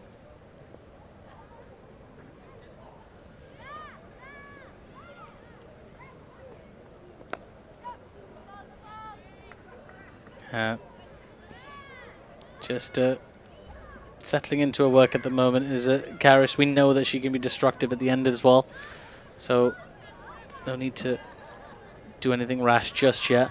The Bears in a good position at the moment, I would say, but don't want to do anything rash just yet. Just got to hold your nerve, hold your line, as it were, to use a footballing thing. Feels like it's been a while since we've had a boundary, Aaron. It has. We'll touch upon that after this delivery. Yeah, I thought so. It just feels like we've been dealing in 1s and 2s for a little bit of time, and all of a sudden this squeezing that the Blaze do. That's a good shot, carved away through the covers for 4, right on cue from Stair Callis. Well, the commentator's curse strikes in a positive manner as she smacks that to the boundary ropes for 4. Well, how long has it been since? But that's the first boundary for how long? Yeah, good few overs. So, yeah, kind I of. thought he was going to come with a perfect number there. Yeah, oh, it's actually overs, yeah. 14 balls. Yeah. That was kind of that's the expectation you've set now, Aaron. You can't say a good few overs. We need to know exactly how many overs. That's only a 3rd boundary from Stair Callis, so that's probably a sign that things have dried up a little. And she's made room for herself again. So that's an area she's clearly decided to target here. Yeah, it's a strong area back through that backward point region, but Georgia Elvis, very, very intelligent cricketer. Just follows her. I just turned to my right and seen a pair of feet, which tells me it almost must be 15 overs and time for Chloe to return. Oh, that was high. Bouncery. She's got the top edge on that. Is it going to go all the way to a 4? No, it's going to be cut off. Just see if she did get the top edge on that, but it's gone on Oh its my own. goodness. That's a brilliant bit of running. That It really really is. is. How on earth have they managed to do that? It's wides. It's gone as wides, but they've run 4 wides. That's remarkable. Wow. Well, Or 3. They're around 3 wides they've run. That's pretty. That's very impressive. I mean, the attempted shot was impressive as well, to be fair, because it was a long way over her head. And they've been sprinting the runs, putting the fielders constantly under pressure. That's 10 off the over so far. Yeah. So it's good over. It's a very short ball, just looking at the replay there. Bryce did well just to get hands to it, but couldn't keep it in. carries his back before Stairs hardly turned. He's caught that nicely, just for 1 though. This is an excellent platform. You'd like at least 50 off the last 5 in that mid 170s. That would be a really nice score, I think. They'd be pleased with that, the Bears. Well, I think the average score against the Blaze is somewhere around the 130 mark, isn't it? Yeah, it's not been too high at all this season. We'll talk about that. So they've done very well here to push to where they've got to at this point. Oh, what a shot that is. Almost taking out the ankles of the umpire. But that's 4 runs for Callis, who's just starting to tick through here. And 126 for 3 is the score at the end of the over. And that's a terrific shot. And at that point, Artif leaves us. And Chloe will be back with us in a moment. 126 for 3.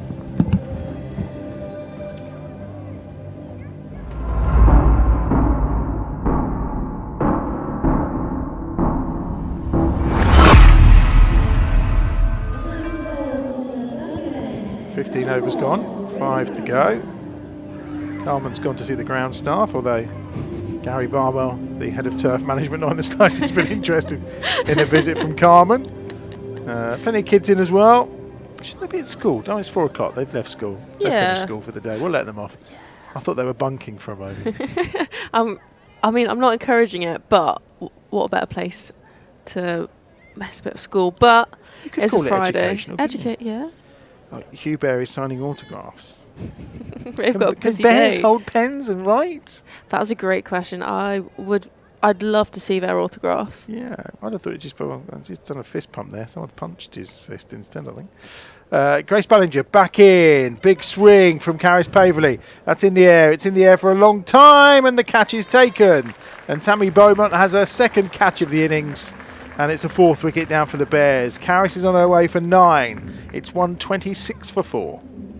Yeah, that just shows the kind of intense shift towards the back end of the innings. They've 126 for 3. Obviously, we've seen really big scores here at EdgBLASTon, with 176 being the average. I'm looking at Aaron. Yes.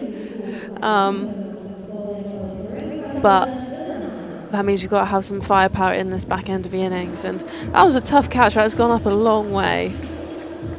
Indeed. And coming to the wicket now, no surprises. Nat Wraith, who's been in really good nick recently. She's had a couple of red inkers as well, and it's helped her average, hasn't it? Yeah, it certainly has. So just looking at the record for this season so far, 177 runs, averaging at 59. And the really impressive aspect of Nat's game is the strike rate. Of course, we've spoken about the destructive nature of Laura Harris, who is very much that boundary striker specialist. But Wraith has been striking over 150 this season, with 17 4s and 2 6s to her name as well. So again, has been absolutely superb so far this campaign. Yeah, you're right, looking at that catch again there, Chloe. That was up for a long time. Yeah. But confidence of Tammy Bowman, experiencing an international, of course. She's got a couple of excellent hundreds, didn't she, in the one-day series against the West Indies, opening up with Amy Jones at the top of the order. Here is Nat Wraith then, on strike. Ballinger. Change of angle. One more to the total. Interesting change of angle here from Grace. Do you think that's a plan, maybe? Already worked out to Nat Wraith, just to try and cramp her up a little? Yeah, I think so. It's just stopping her from getting her arms through it. They've set a leg side field to her, obviously having square, deep mid-wicket, long on, long off. So it just follows her so she can't access that offside of a pitch. Well, she's doing the same as well to Stair Callis here, who just tries to scoop and makes no contact. 127 for 4. Chance here for Callis to end up with a nifty 50 here, if she can hang around for the next 4.5 overs. 32 off 29. Yeah, she's really held this innings together so far. She's 32 of 29. Not gone at a blistering rate, but Good shot. Well fielded actually in the end. It's an excellent bit of fielding, in fact, from Cassidy McCarthy. We'll limit it to 2. It looked like a boundary all the way there. yeah, she's struck back well, and that's the thing with Stair Callis is she's so strong down the ground. I'm sure she'll be starting to accelerate, which is what we've seen so far. She's on to 34.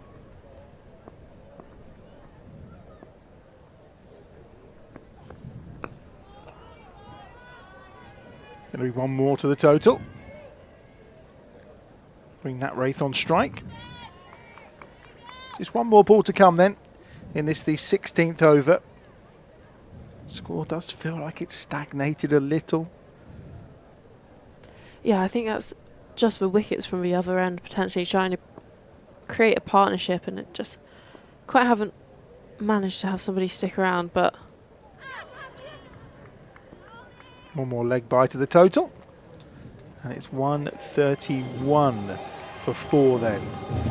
4 overs remaining then. So from here, as you say, 174, 176 is the average kind of score, isn't it? I mean, that's 10 and over from here, really, isn't it? With an extra couple.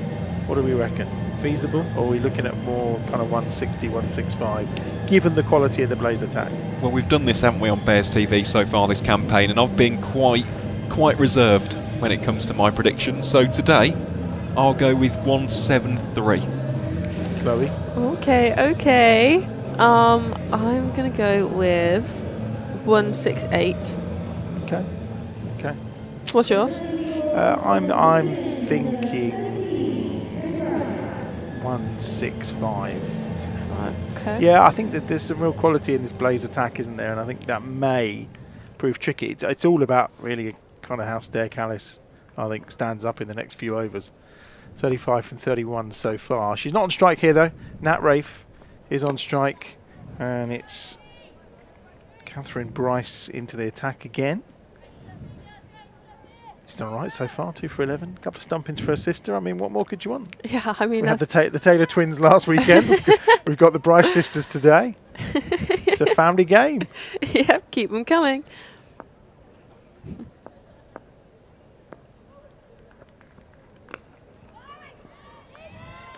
Just picks out the fielder. Stair Callis, frustrated with herself. Yeah, you can just see Stair Callis' plan there is actually shuffle over to the leg side to allow herself access to that offside. But Catherine Bryce is such an experienced bowler. It's going to make this plan pretty difficult to execute. Yeah, and that was straight to Sarah Glenn that time. Instead, she goes down the ground, straight down the ground. It's going to be cut off by Marie Kelly. They're going to come back for a second here. Could be out. It's tight. There's no finger from Sue Redfern, thankfully. She just about made it there, Nat Wraith. That was tight. Yeah, that was tight. I was holding my breath a little bit. Thought about, but that was some really good running in the end. Little wave from Marie Kelly to someone in the crowd, I think, who probably showing their appreciation of her from her Bears days as well. Callis again, just going to be 1 this time. Heather Graham doing the fielding. Let's have a look at how tight this run out was. A good bit of fielding from Marie Kelly. Wraith into the leg side. They're going to try and turn this into 2. They've turned very quickly here. Tammy Beaumont's the fielder, and they will complete the second. Nice running. Yeah, this is really good running. I think Bears have been really good at running over the last few games, and it's actually pushing more runs onto the total and almost stealing the runs occasionally. 6 off the over so far. Last ball of it. Full toss. Just going to be 1. It's straight to Tammy Beaumont. 7 off the over then. Score moves on to 138 for 4 with 3 overs to go. Callis on 38, Wraith on 6. And we're going had a moment there. I thought that run out was going to be a little bit close, but you're right, they are running very well together. The running between the wickets seems to have been pretty exceptional throughout the campaign. Yeah, for sure. And what I really like is actually everyone's committing to it. If it is close, everybody's diving to try and get themselves in.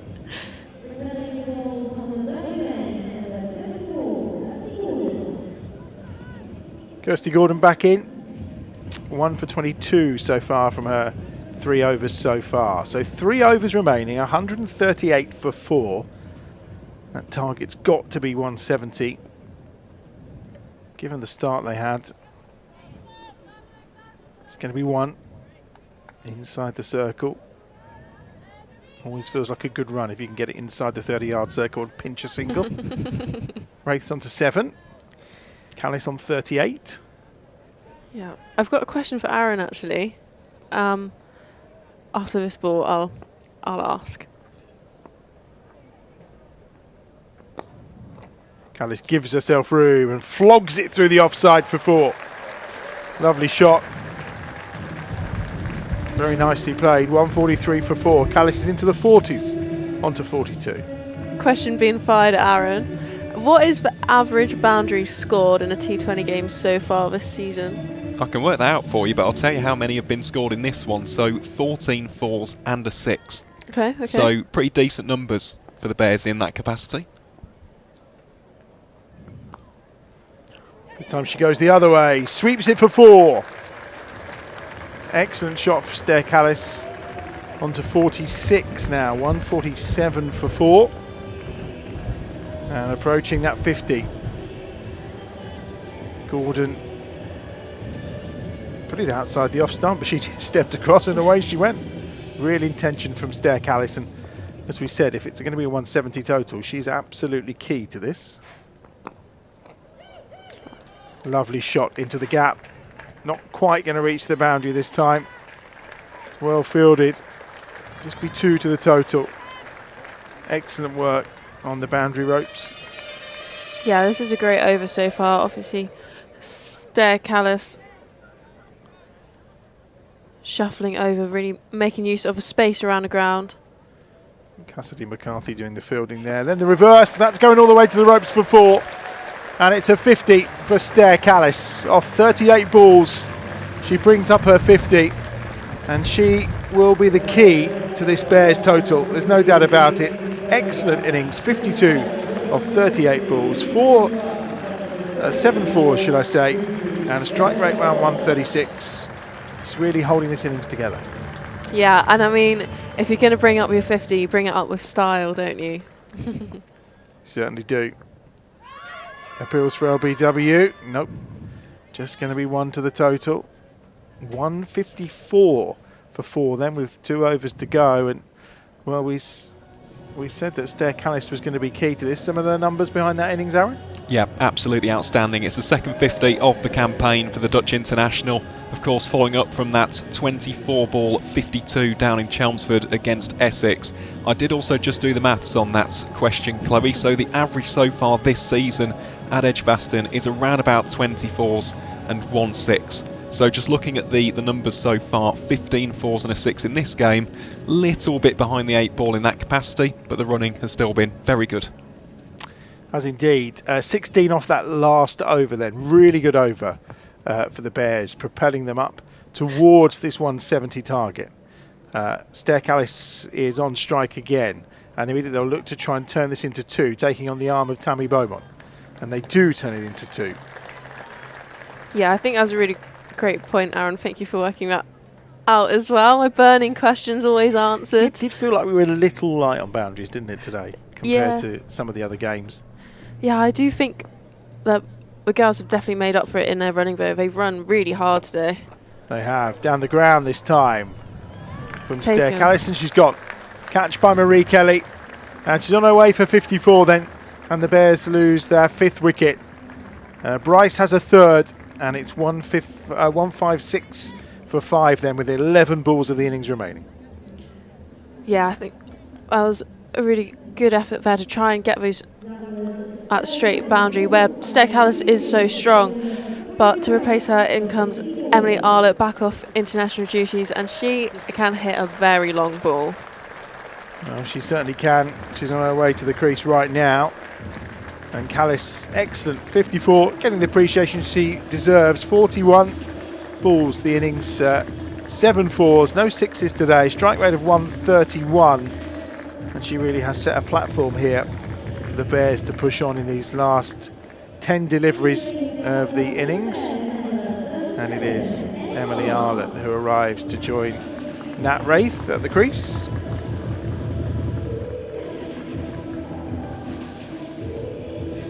Conversation, Sue Redfern still with the ball in hand. So Arlott's on strike, back after being rested for the last 2 games. Obviously has started her international career this season. So it's a whole new ball game in terms of when you can and can't play. And there's that catch from Marie Kelly to get rid of Stair. Callis steadied herself and took it well. Arlott immediately off the mark, down the ground. Another player who is, of course, familiar to so many around, because I mean, half these 2 teams have played for the Bears at various points, haven't they? Yeah, I suppose everyone's so close together in the Midlands. It's very familiar faces. Out. And Nat Wraith's on her way for 7. Comfortable catch. Another wicket. Unsurprisingly for Catherine Bryce. She has 4 and the Bears lose a 6th. 157 for 6 and Wraith's on her way for 7.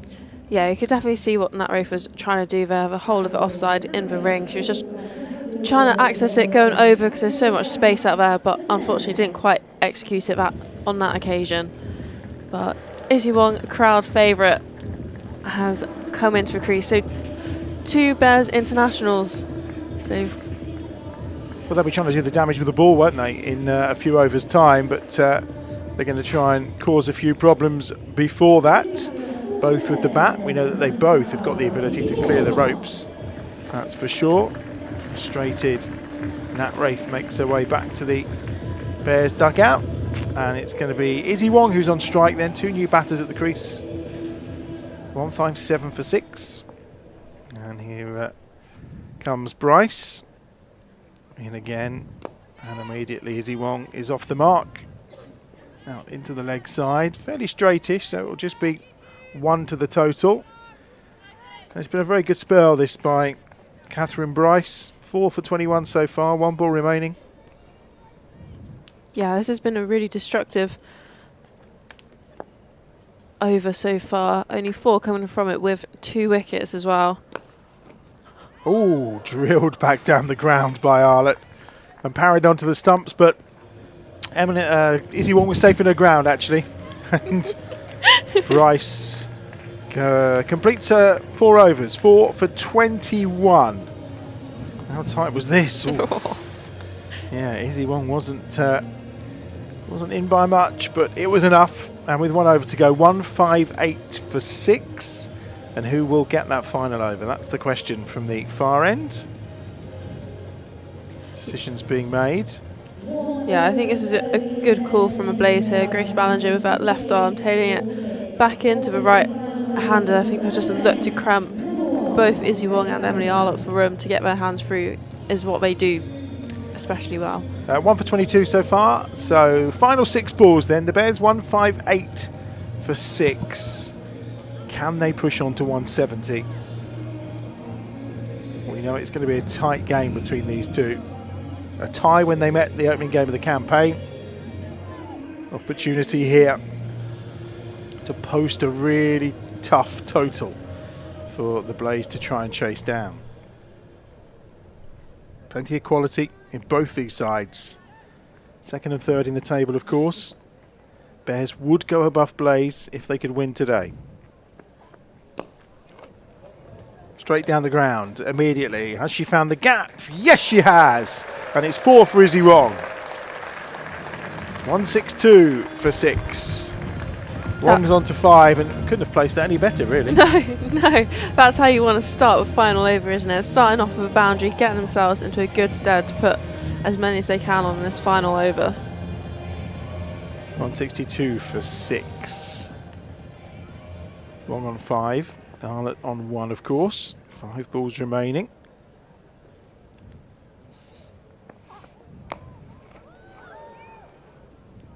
Just going to be 1 to the total. She's got plenty of bat on it. Picks out the fielder. 163 for 6. Arlott's on to strike. Just a single to her name so far. She'll be off for international T20 duty. Both Izzy as well, of course, next week. Oh, she's gone. Is she gone? No, he's pushed onto the stumps. I thought he'd hit the stumps straight away.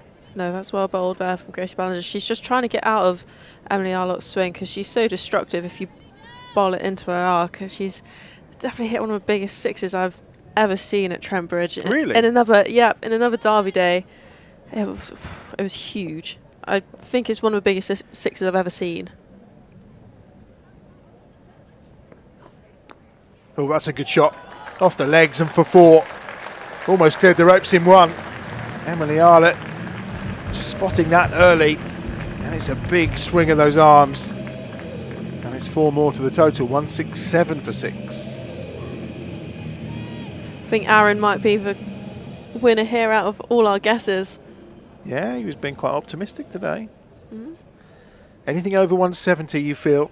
And the Bears are very much in this game, for sure. It is about par for what we've seen here this season, but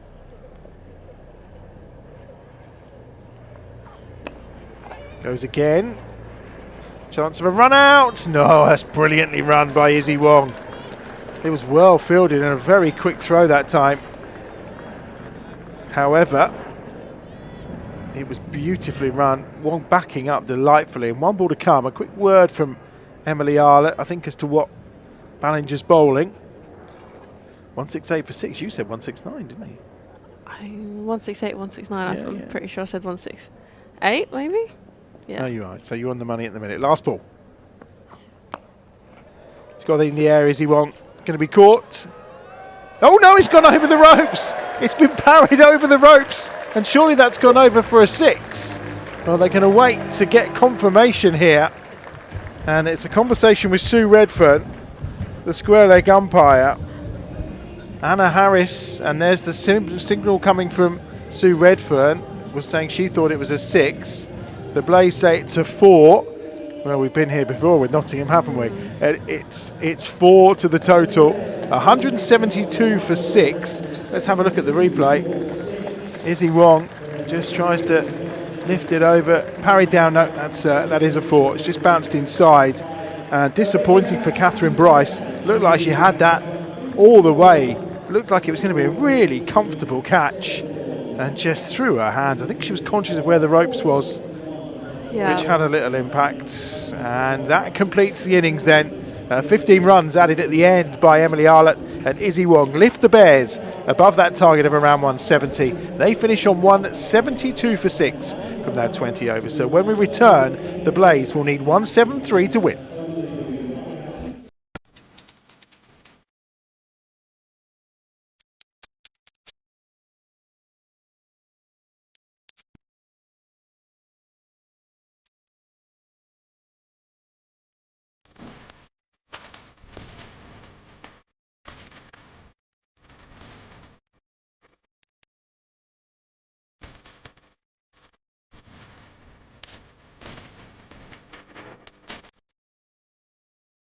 Every great team has its unsung heroes. The all-rounders, the heavy lifters, putting their organisation on the map. We're talking about you, the humble IT engineer, supporting EdgBLASTon across the season. They're the ones delivering, day after day.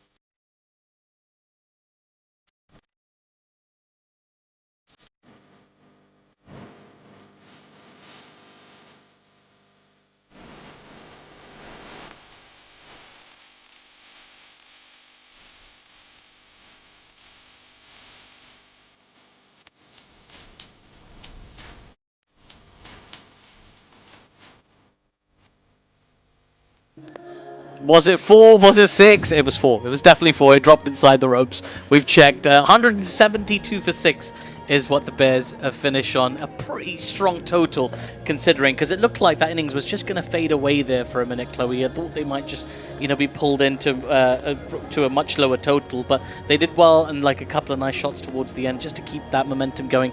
I think the Bears will be happy with 172. Yeah, they'll be really happy. We've seen over the last few weeks of the campaign that actually it's high scoring pitches at EdgBLASTon, the average being 176 so far in this competition, so I think they'll be pretty happy to get a very competitive total up, and the way that they've been bowling so far, that's not going to be an easy task. No, for sure. I can see some of the players warming up as we speak, and they're raring to go at the moment of the Bears bowlers. Emily Arlett back into the team as well today. We'll talk about the bowlers in a minute, but let's talk about their batting performance a little bit. There were so many different sort of arcs happening there. I mean, there was Davina Perrin hitting the landmark of 1,000 T20 runs, but let's talk about Stair Callis a little bit. A half century for her. On commentary, we were talking a little bit earlier about how she's sort of gone under the radar a little bit. There's players who've had their signature performance this summer. We've obviously seen Laura Harris score runs. We've seen Nat Wraith score runs. We've seen Caris Pavley score runs. Davina Perrin score runs. And now she has that big innings as well to point to.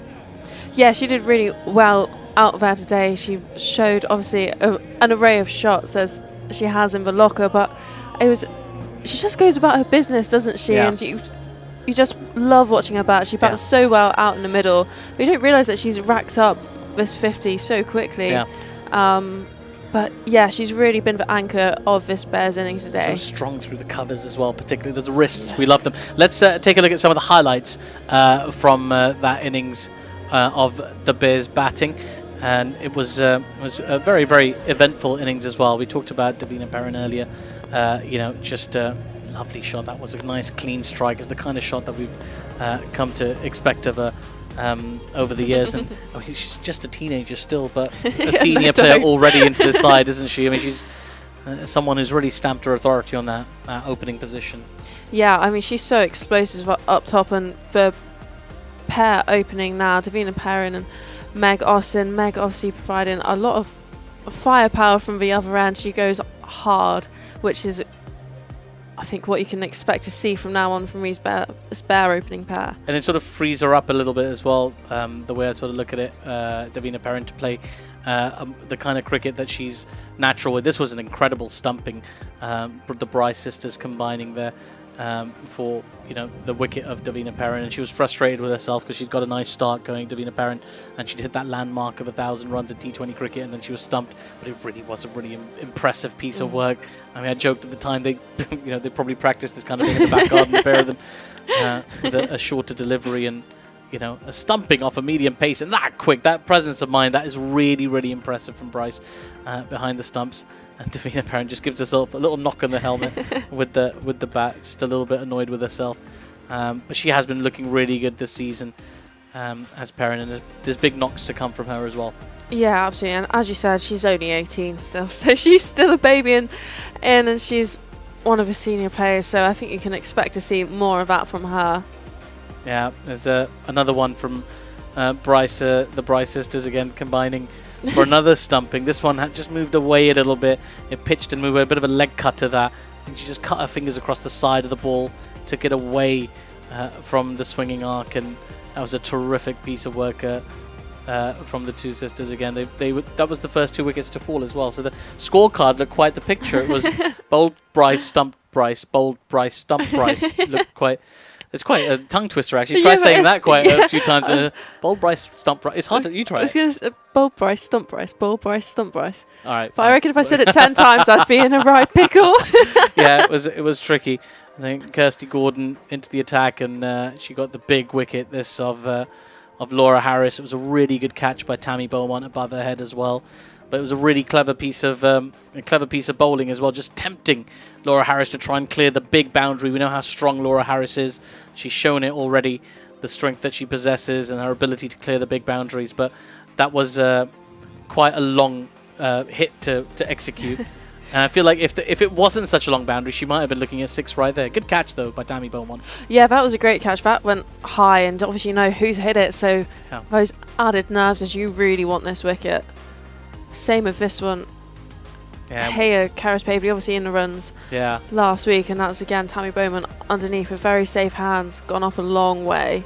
Yeah, I think when you see Tammy Bowman underneath it, you kind of know it's kind of inevitable that she'll take it. Even though, as you say, it went a long way up in the air. She's got the shades on and the hat, and just positioned herself perfectly. There were a few drop chances actually. I thought the ground fielding was a little bit poor from the Blaze early doors. But generally they're catching down at long off. Terrific Marie Kelly that time with the catch. They did take some really good catches out in the deep.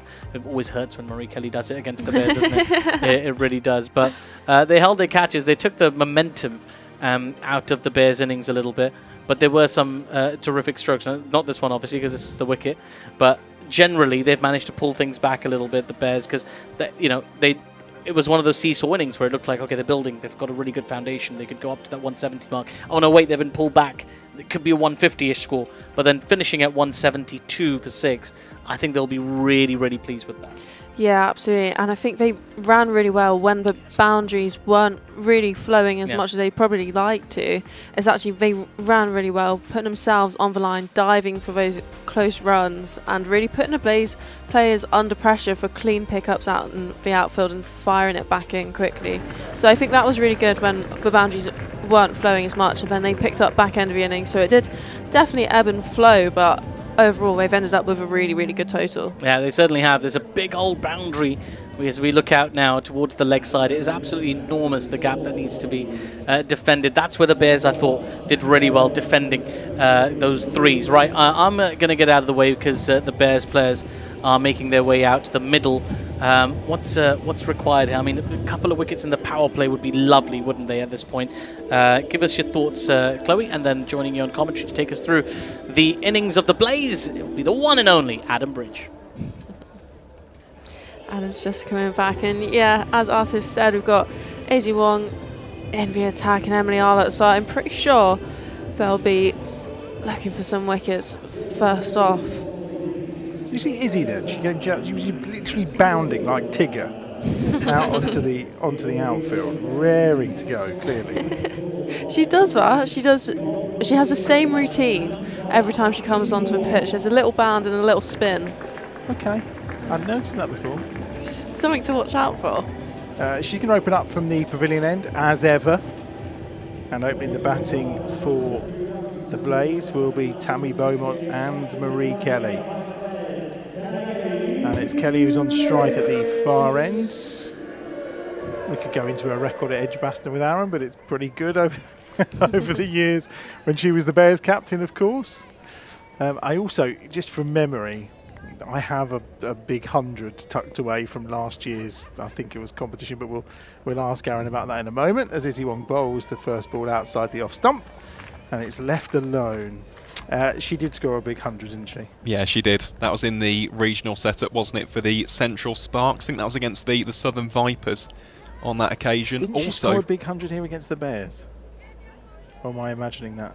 I've got a feeling she did. You may have to go looking in your archives. I've got a feeling she scored 100.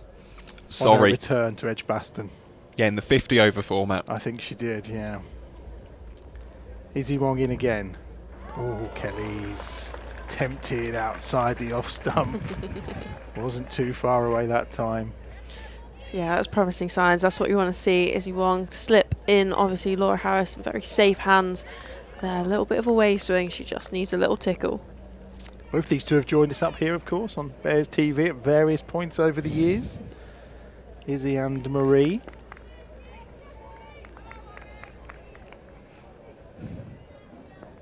Who was more enjoyable to have up in here? Ask me questions like that. I just did. Onto the leg side. Kelly's off the mark, and it's going to be just one. She was looking for the second, but it's going to bring Tammy Beaumont on strike. I think Izzy only came up once, to be fair. She was quite quiet. Is she quite quiet generally? We're talking probably about 3 or 4 years ago, so maybe 2 or 3 years ago. Yeah, so she's quite very young, innocent, quiet. Not like yourself, obviously. I don't know how to take that. Yeah, I'm only joking. I'm only joking. Tammy Beaumont on strike. Terrific player, Tammy Beaumont. Let's see if Izzy Wong can take care of her early doors today. High back lift, doesn't she? Yeah, she really does, and really fast hands. I'd say she's got one of the quickest hands on the circuit, has Tammy Bowman, and that shows in how hard she hits the ball. She's really going to be a key player here for the Blaze. I think she smacked 81 is her top score this season against Durham, I'm thinking. In the T20 format? Or just in general? In the T20 format for Tammy this year? Well, not in the Blast. I'll Oh, touch maybe upon not the that last, after. okay, yeah. Ooh, because she's been away with England, so she's not played too many games. Was that in the one-day, the County Cup? Yeah. Yes, it was, okay. In terms of the T20 Blast so far, she scored 83 runs. Oh, in fact, no, sorry, it was 81. You are correct. Oh, okay. On the money. Did I just out-stato the stato for a moment there? That's unheard of. Wow. Hang on. Note the time and the date. What is it? 4:34. Yeah, she's only played a couple of games, hasn't she? Because obviously she's been away with the ODI squad where she scored those 200s. I mean, that's the kind of nick she's in, really. Yeah, it sums it up. Last ball of the over. Well, she's not getting off the mark here. Really good opening over from Izzy Wong. Just one off of the over. 171 is what's required. Sorry, another 172 off of the 19 overs. Crowd just starting to fill up very nicely around us. Good start from Izzy Wong. And it is going to be Emily Arlett at the far end. Yeah, that was a great opening over there from Izzy Wong. Just a one from it, and that's not the type of start that the Blaze would want. These two good friends as well, Emily Arlett and Marie Kelly, obviously. So this will be an intriguing battle between these two. Yeah, they're pretty good friends, and yeah, bittersweet. And taking a wicket of Marie Kelly quite a few times over the last few years. So Emily Arlett into the attack from the City end. Just one to the total. What's it like when you come up against someone who you're such good friends with and you've known so long and you've probably netted with time and time again, and all of a sudden you kind of got to either face them or try to get them out? Does it help? Do you kind of then know what you're looking for? Or I find it quite funny. Facing your friends, you're like, oh, I can't get out, I can't give gloating rights to them. No, absolutely. You do laugh about lots of things, though. You find a lot. True. I've got. That's pulled, and it's all the way for 4. Short ball from Emily Arlett is punished by Tammy Beaumont, and the first boundary of the innings goes the way of Tammy Beaumont, the England international. Yeah, that's what they're after. I mean, that's just been helped on its way. A good short ball there from Emily Arlett, but it's just been pulled away, and that's her first boundary of the innings.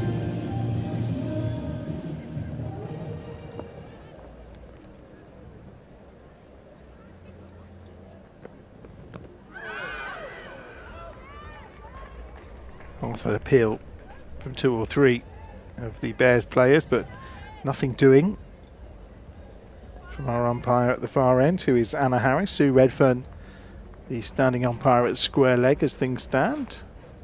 6 without loss. They're midway through the second over, and knowing everyone in that dressing room, they've been quite happy with the score that they put on the board. Yeah. The girls, I should imagine, will be really happy with that innings. Again, it's another short ball that's helped round the corner. This time, is it going to be cut off? No, it isn't. It's going all the way. It was a serious effort from Meg Austin, but it's 4 more to the total. And Tammy Beaumont just feeding off those couple of balls from Emily Arlett that were short and in at the body. Just helped them on their way. Yeah, I think that field square leg was pretty on square, and you can just see that it's brought about a change of field now. Third man's come into the ring, and fine legs have gone back to plug that gap.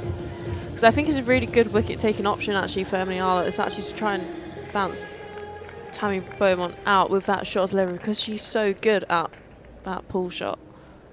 Yeah, the two fielders out in the deep are at square leg and at fine leg. And at that point, someone's just wandering right in front of the side screen in front. It's someone in a Bears tracksuit as well. Who are we going to have a go at this time? I wonder if it's ground staff or maybe one of the support staff for the men. Fuller ball from Arlott this time. There's no run. One ball to come in the over, 10 without loss. 163 more required to win. So no cricket for a week or so, Emily Arlott, putting her feet up and relaxing. Is that how it works when you're told by the ECB you're not playing? Yep, she took herself down to Cornwall actually, took her puppy down there, so sure she had a great time. Tammy Beaumont comes down the wicket. She's got plenty of that over the top of Izzy Wong. And 2 bounces and over the ropes it goes for 4 more. Attacking intent from Tammy Beaumont. And they complete the second over, 14 without loss. Every great team has its unsung heroes. The all-rounders, the heavy lifters, putting their organisation on the map. We're talking about you, the humble IT engineer, supporting EdgBLASTon across the season. They're the ones delivering, day after day.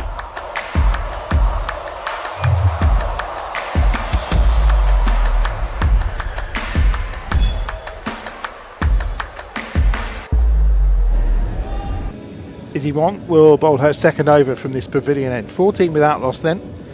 7 and over, the current run rate almost up touching 9s.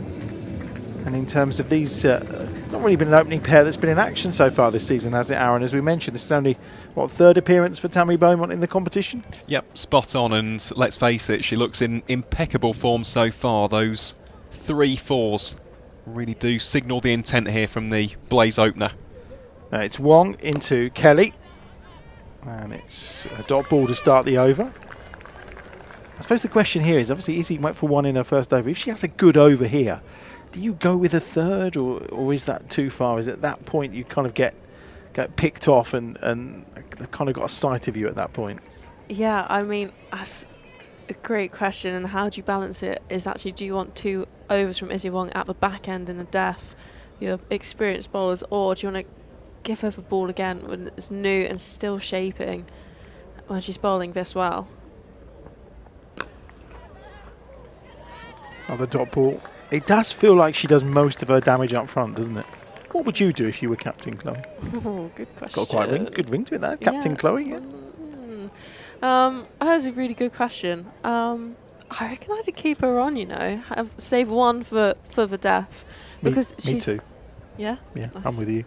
I'm glad we've agreed on that. Got same plans. I mean, we could sit and ask Aaron to kind of break down all her spells, but I think that might just kind of induce smoke coming from that far side of the room as he tried to do that. Well, this time she's going to be punished. It was a good length ball, and Marie Kelly's got a hold of this one. It's gone for 4. Yeah, just freed the arms a little bit there. I think they're trying to take down this power play.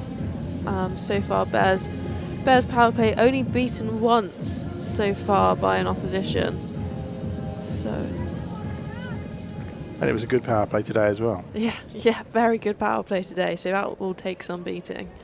No surprise that Marie Kelly played that shot there. She's the one who kind of taught me that, you know, a couple of dots usually leads to an action ball, the 3rd ball. So it was no surprise after 2 dots that she tried to flail that one away for 4.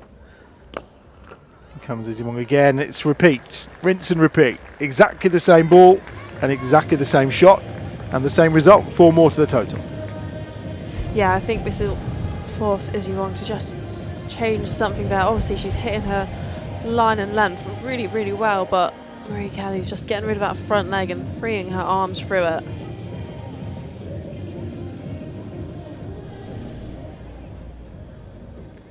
Tammy Beaumont taking her time getting back into her crease. Izzy Wong, hands on hips, saying, come on, I'm ready to go.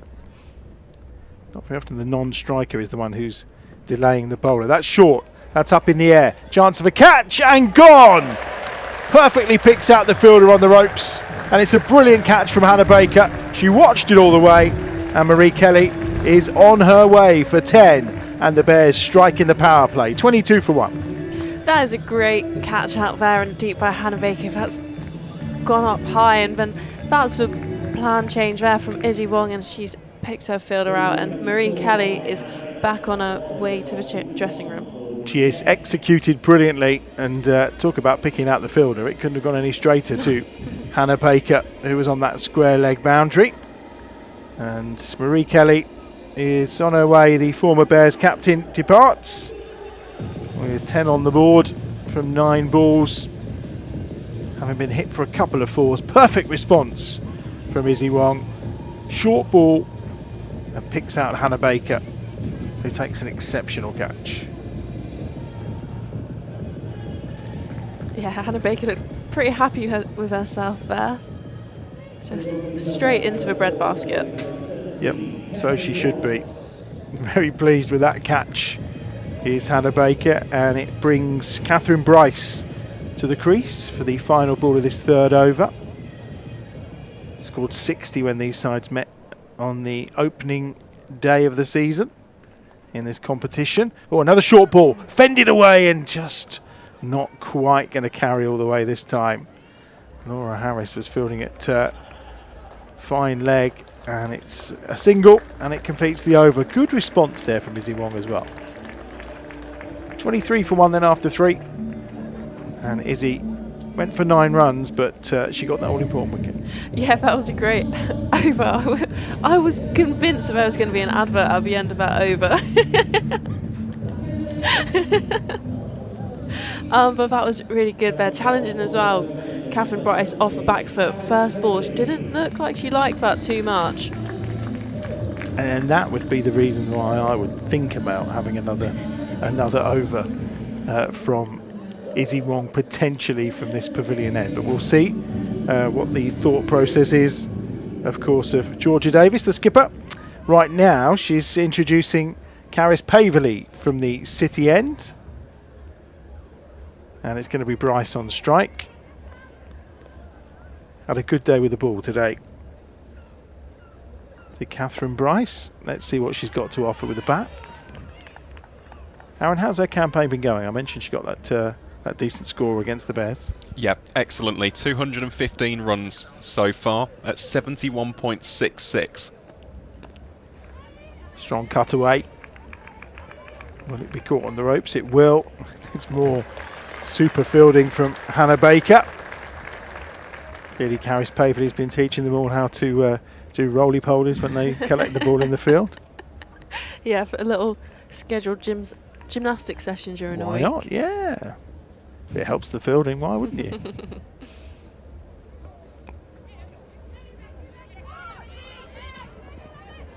Certainly prevented a couple of runs. Yeah, absolutely. I think what the girls have done really well is they have chucked themselves around out in the outfield to cut off those runs.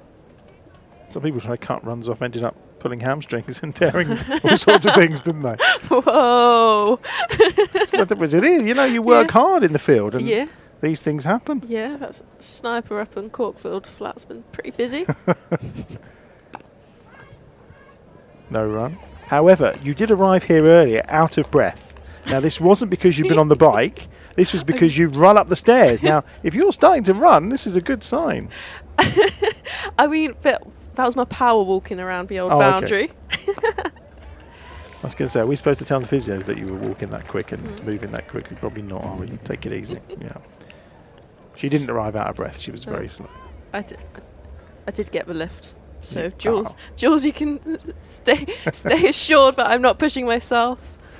26 for 1. Last ball of Caris Paverley's over. Good one. This just 3 off it so far.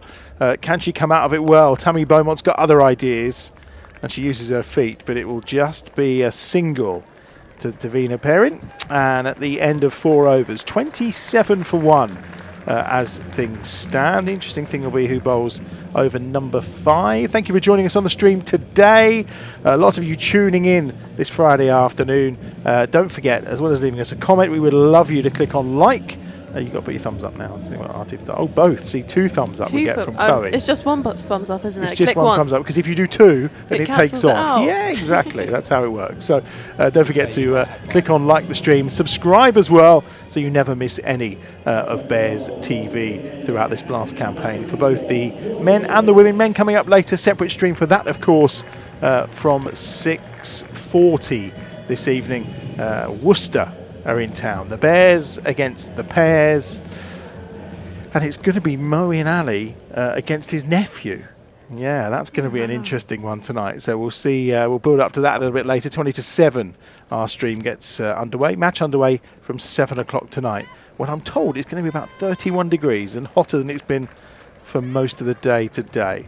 That's 4. Start the over then. Tammy Beaumont on the attack immediately as she takes on Georgia Davis, who's coming to the attack from this pavilion end. Yeah, Tammy Beaumont's in some really fine nick at the moment. Obviously scoring those, I believe it was back-to-back hundreds in the international series against the West Indies, so she's in some real fine form.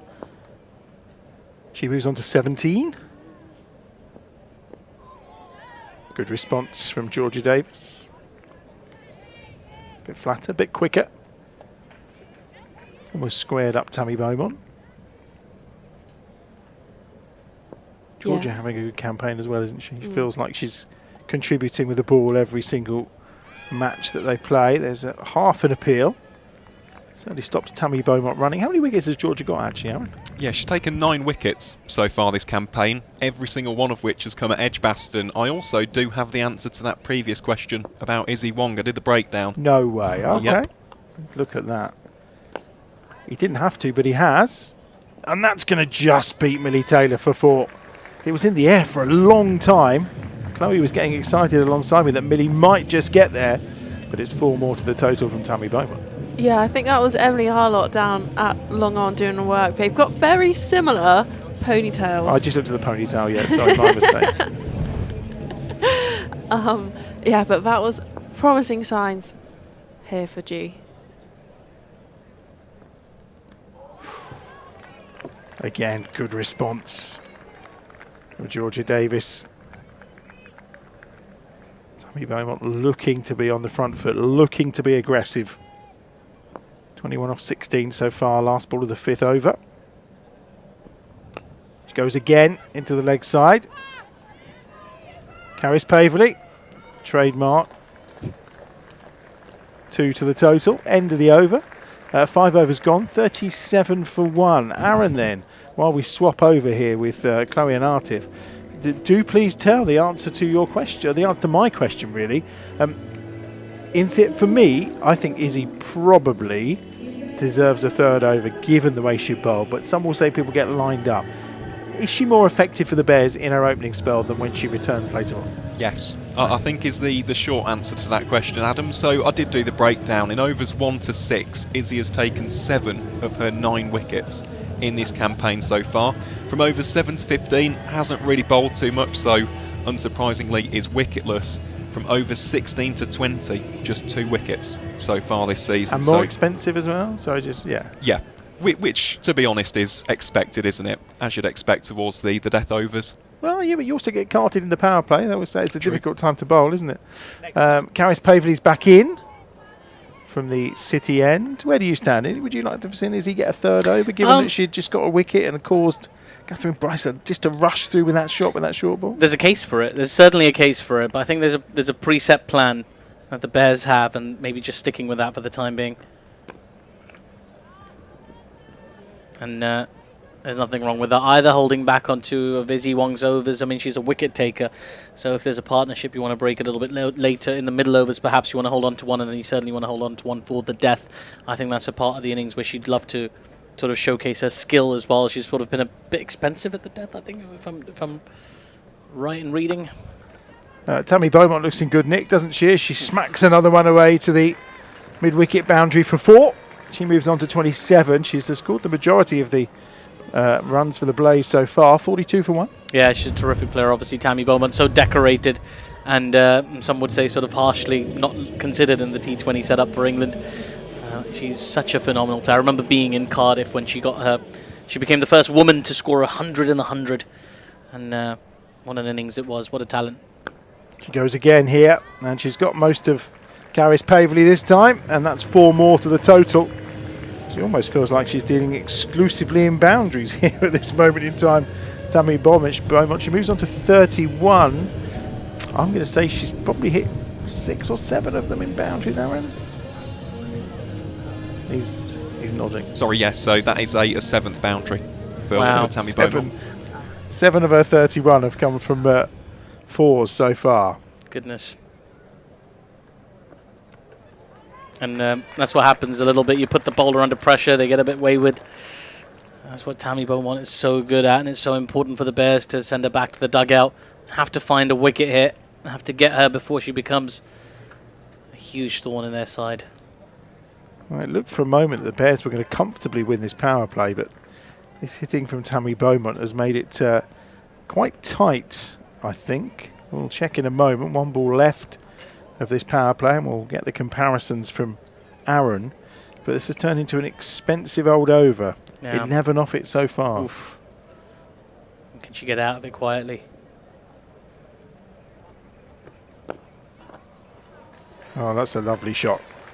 Wonderful use of the feet that time from Catherine Bryce. She gets 4, and that brings up the 50 and completes the power play with Blaze on 52 for 1. How does that compare to the Bears, Aaron?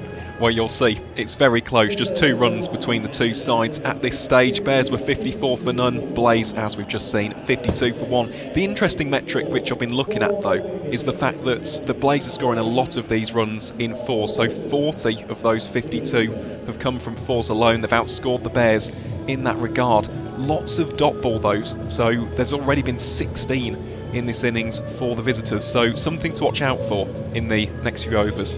Yeah, 16 dot balls in the power play feels like quite a lot, doesn't it? It does. Even sort of by modern standards, where sort of you get sort of power hitters who back themselves to recover their strike rates, and they think in terms of 4s needed rather than runs per ball. But that is a lot of dot balls, and it sort of reflects what the Bears have done. They bowled well. They bowled really, really well, but every time they've been slightly offline, they've been punished, and they are bowling to some really class players, particularly Tammy Beaumont, who's already showcased some of her sort of incredible skill. Here's Hannah Baker, bit of leg spin. And again, Tammy Beaumont will pick up a run off the first ball. Fielding on the boundary rope, just 1 to the total. It's Meg Austin out there who's on duty for the Bears.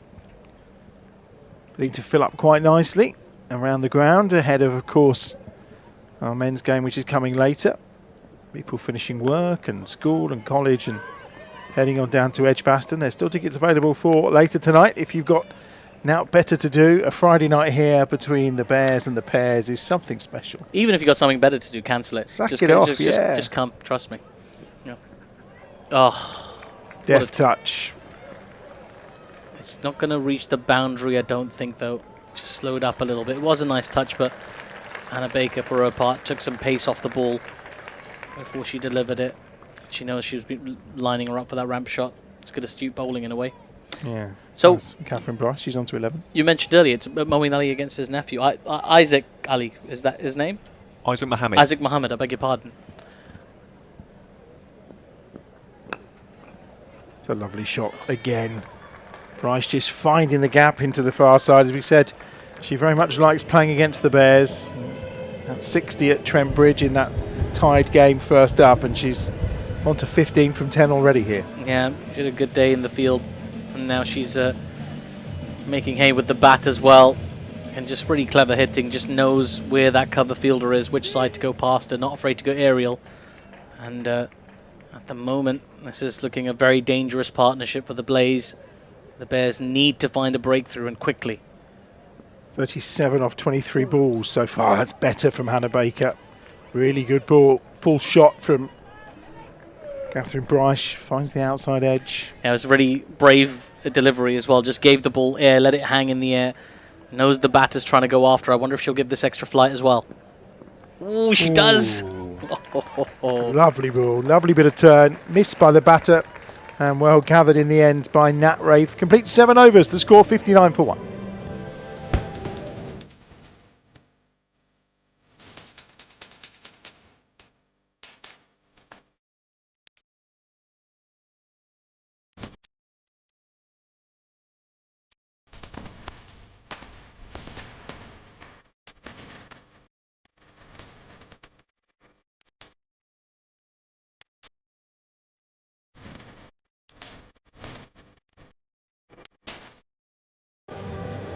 Looks like a really fun university. I'd love to hang out. I mean, imagine turning up to uni one day and you go OHD just practicing his his bowling action. I don't know how often he does that, to be fair, but Wait, maybe, you must be there every day. maybe they want to book a comedian for a comedy night, no? Maybe. Emily Arlett's in, and immediately she's picked up by Tammy Beaumont all the way for 6. It was being watched by Dav Perrin, but she's got absolutely all of that. Big shot from Tammy Beaumont. She clears the ropes. 65 for 1. Well, she's so good at using the pace of the bowlers against them. Just a little flick, a little flourish in that shot from Tammy Beaumont really is incredible to watch. Just doesn't even follow through there, really. Just punishes it. And went the distance. She knew where it was going as well. She didn't bother to run or even look at it, really. She knew it was going to go for 6. And now immediately she's put Arlett under pressure. First ball goes for 6. And as a bowler, you have to ask yourself a bunch of questions. Well, she's having a chat with some of her teammates now, as Emily Arlett, as Tammy Beaumont, just going about her business. As Dav Perrin having a chat with somebody. She's talking to the ground staff. Don't distract her. She's got fielding to do. Yeah, Laura Harris involved in that conversation as well with Georgia Davis and Emily Arlett. Slight change in the field, I think they made. Wonder if we might see another attempt at that shorter ball. See what Tammy Beaumont goes for. I think she'll go for it. It's just what kind of connection she can make. This time it's slower. Just 1 to the total. Yeah, it's a good idea, that. Just change of pace. Get Tammy Beaumont down the other end. Good partnership, this 44 of 27. Yeah, it is. I mean, that early breakthrough sort of, you know, it's important, but equally, you know how strong this batting lineup is for the Blaze. They keep coming at you. The Bears are going to need all their wits about them.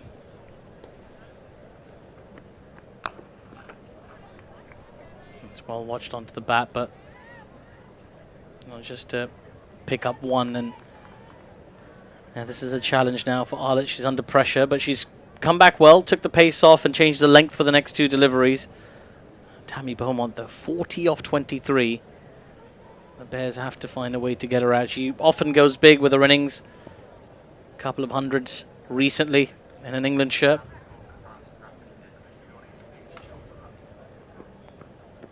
Ooh, it's a slower ball bouncer. And it was being chased all the way there by Tammy Beaumont. It's the one for the over. It's a clever ball. It is a clever ball. It was really borderline because the umpire was just having a little consultation with the square leg umpire. Sue Redfern was like, no, it's fine. It's under the batter's height. With the Tammy Beaumont, who's not a super tall cricketer, you can often end up in wide territory quite easily, so you don't have a huge margin as a bowler. Emily Arlett's responded well in this over after being hit for 6 off the first ball. Just gone for 3 singles so far. It's a good response.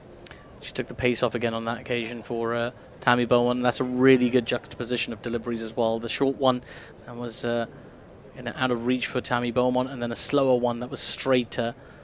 It's good to just try and keep her on her toes, literally and figuratively. Last ball of the over, and that's a good ball as well that Catherine Bryce is playing at, and just slips past that outside edge. 68 for 1 the end of 8 overs. I wonder, Aaron, the Bears at this stage, how were they getting on after 8 overs? Well, you'll see it now. We're basically at parity. It was 68 for 1. So it seems like every single game we're having here at EdgBLASTon so far this season is going down to the wire. I don't think this one will be any different, in complete honesty, and this for me is where the Bears can really begin to get back into the game. We're going to see some left arm wrist spin from Millie Taylor. She's the leading wicket taker for the side so far this campaign. Then of course the other spin options in Baker, Davis, Pavley as well. This is where the home side can really apply the pressure on this Blaze run chase. Well, Beaumont's going to be on strike. She's on 41. Millie Taylor, 10 wickets to her name in this competition. Long on deep mid wicket and deep backward square. Single off the first ball for Beaumont brings Bryce onto strike. It's a defensive field, which is perfectly reasonable at this point in the innings. What they really want is for Millie Taylor to break this partnership for the Bears. Not too many close fielders in the onside. Nearly kept it. There's such a big pocket on the right-hand side of the ground, the onside for the batters to pick up singles. Just have to get a couple of yards away from any of the fielders. In the covers, in the ring, you've still got 4 fielders there.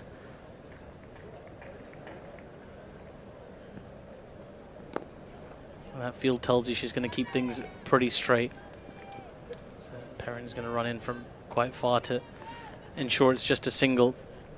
It's almost a challenge now to keep scoring in boundaries for the Blaze, because the field is set in a way that it does allow the singles into the onside. Huge gaps in the onside. Yeah, the ability to squeeze here. Millie Taylor trying to provide it. And that's where she wants it. Yeah. That's where she wants it, just outside off, and trust that inner field of players just to keep backing her up. Challenge the batter to try and go through the cover fielders. Or you go up in the air and you pick out Emily Arlott, who takes the catch, and it works.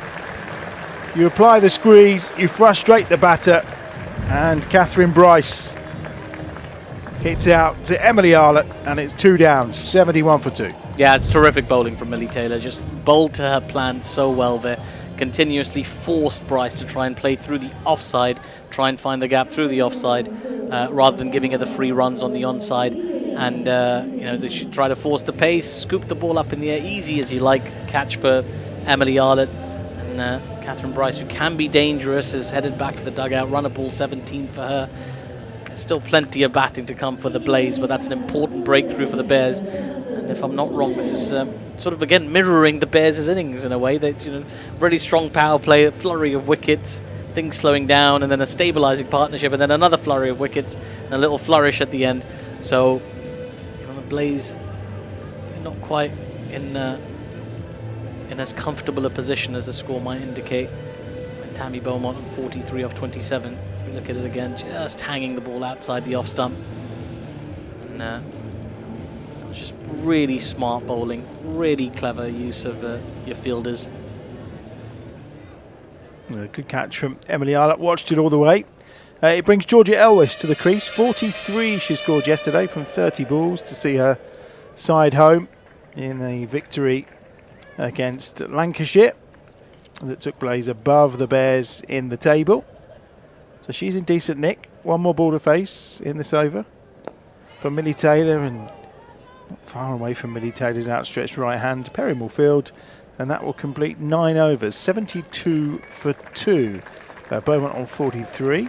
I'm always curious when we see the matted wickets. I'm going to assume the one just to the right of the strip they used today is probably the Test match pitch. Yeah, you'd think so, probably for the second Test. Test. It feels like it's in the middle, doesn't it? Yeah. Looks about right. And I'm guessing this one over here may well be the County Championship wicket, but we'll see, because it's Championship cricket here on Sunday.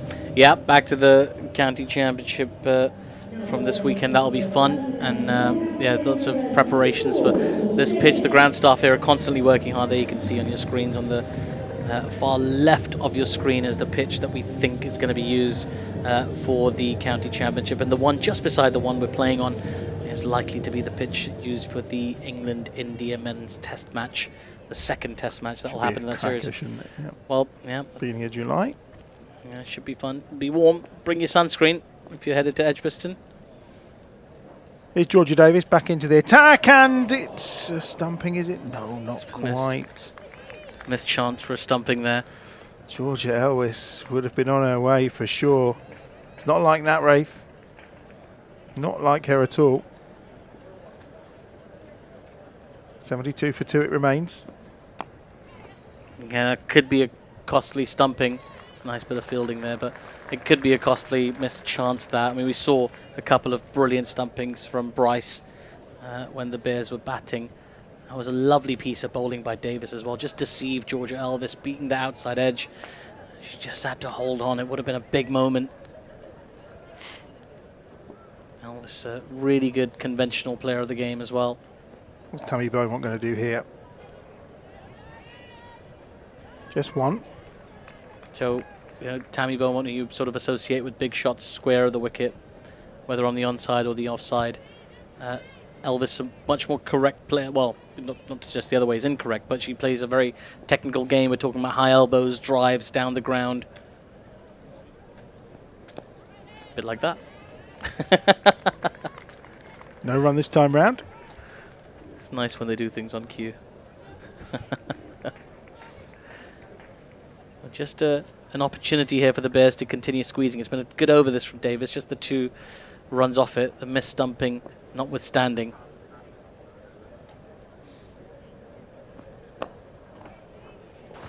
Just forces Elvis to use her feet, which she does. Gets one more. Yeah, Elvis likes the V down the ground. That's where try and protect these runs, but it's a slightly different strategy against Tammy Beaumont. She's on 44 here of 28 balls. Feels a while since she'd hit a boundary, and she's put that one up in the air. Is it going all the way? No, she's gone. She's out. The catch is taken by Caris Paverley, and it's the huge wicket of Tammy Beaumont, who's on her way for 44 from 29 balls. And it's a 3rd wicket down as we conclude the 10th over. 75 for 3. The Blaze slip to. That's a terrific wicket. Terrific bit of bowling as well from Georgia Davis. She deserved that wicket as well because she had that miss stumping earlier in the over, but she held her nerve, continued bowling a really good over, bowled to a field, and tempted Tammy Beaumont to try and go downtown again. Took the pace off every single ball this over, made it harder, injected no pace into the deliveries whatsoever. So the batter's got to do all the work. They've got to force it. It's a long boundary straight down the ground, and Tammy Beaumont not quite able to clear it. And as you say, that is a huge wicket. Good catch from Caris Paverley on the boundary as well. And the Bears are right back in this game now. It's neck and neck. It is 3 runs off the over and a wicket as well for Georgia Davis. So that's 2 wickets and just 7 runs from the last 2 overs, which is just what the Bears needed, Aaron. It certainly is, yes. So if we were to do a little bit of a comparison between the 2 sides, the Bears were 81 for 1 after 10 overs. Blaze, as you can see, 75 for 3. I am going to bring up the dot balls again, though, because that was a 25th delivery without a shot being scored on it. So a lot of dot balls beginning to rack up here for the Blaze. So even though they're finding the boundary with great consistency and, well, great fluency as well, that is just a little bit worrying in terms of that parameter. We have 40% of dot balls, just over 40%, Yep. isn't it? Wow. That's pretty decent. They really are restricting them and keeping it tight. New batter is in, and it's Heather Graham, who joins Georgia Elvis. They do have depth in their batting. They don't do. They've still got plenty of batting to come, the Blaze, so not going to be getting ahead of themselves just yet, the Bears. It's a good bit of bowling there from Millie Taylor. Saw her coming and just adjusted her length. And now she'll get a look at the new batter. It's tricky out there at the moment with the Bears taking the pace off. They've done this so well in the games, in the recent matches. Just taking the pace away, put it all on the batter. You inject the pace. You try and clear the boundaries with your power. And it's worked a treat. Yeah, I've been very impressed with Millie Taylor. Really has grown throughout this competition. 11 wickets to her name in the Blast. There you go. That's fielding. It's a good fielder position as well for both these players, actually. They do like that sort of pocket towards long on. And we do have Davina Perrin back at long on for that single, but having a close fielder prevents even that. Just one more to the total. Second single in this over so far. And got away with that one a bit. Millie Taylor was a bit short. It was there for it, but new batter still adjusting to being out in the middle. Maybe a little bit of pressure on these batters as well. Georgia Elvis is on strike now.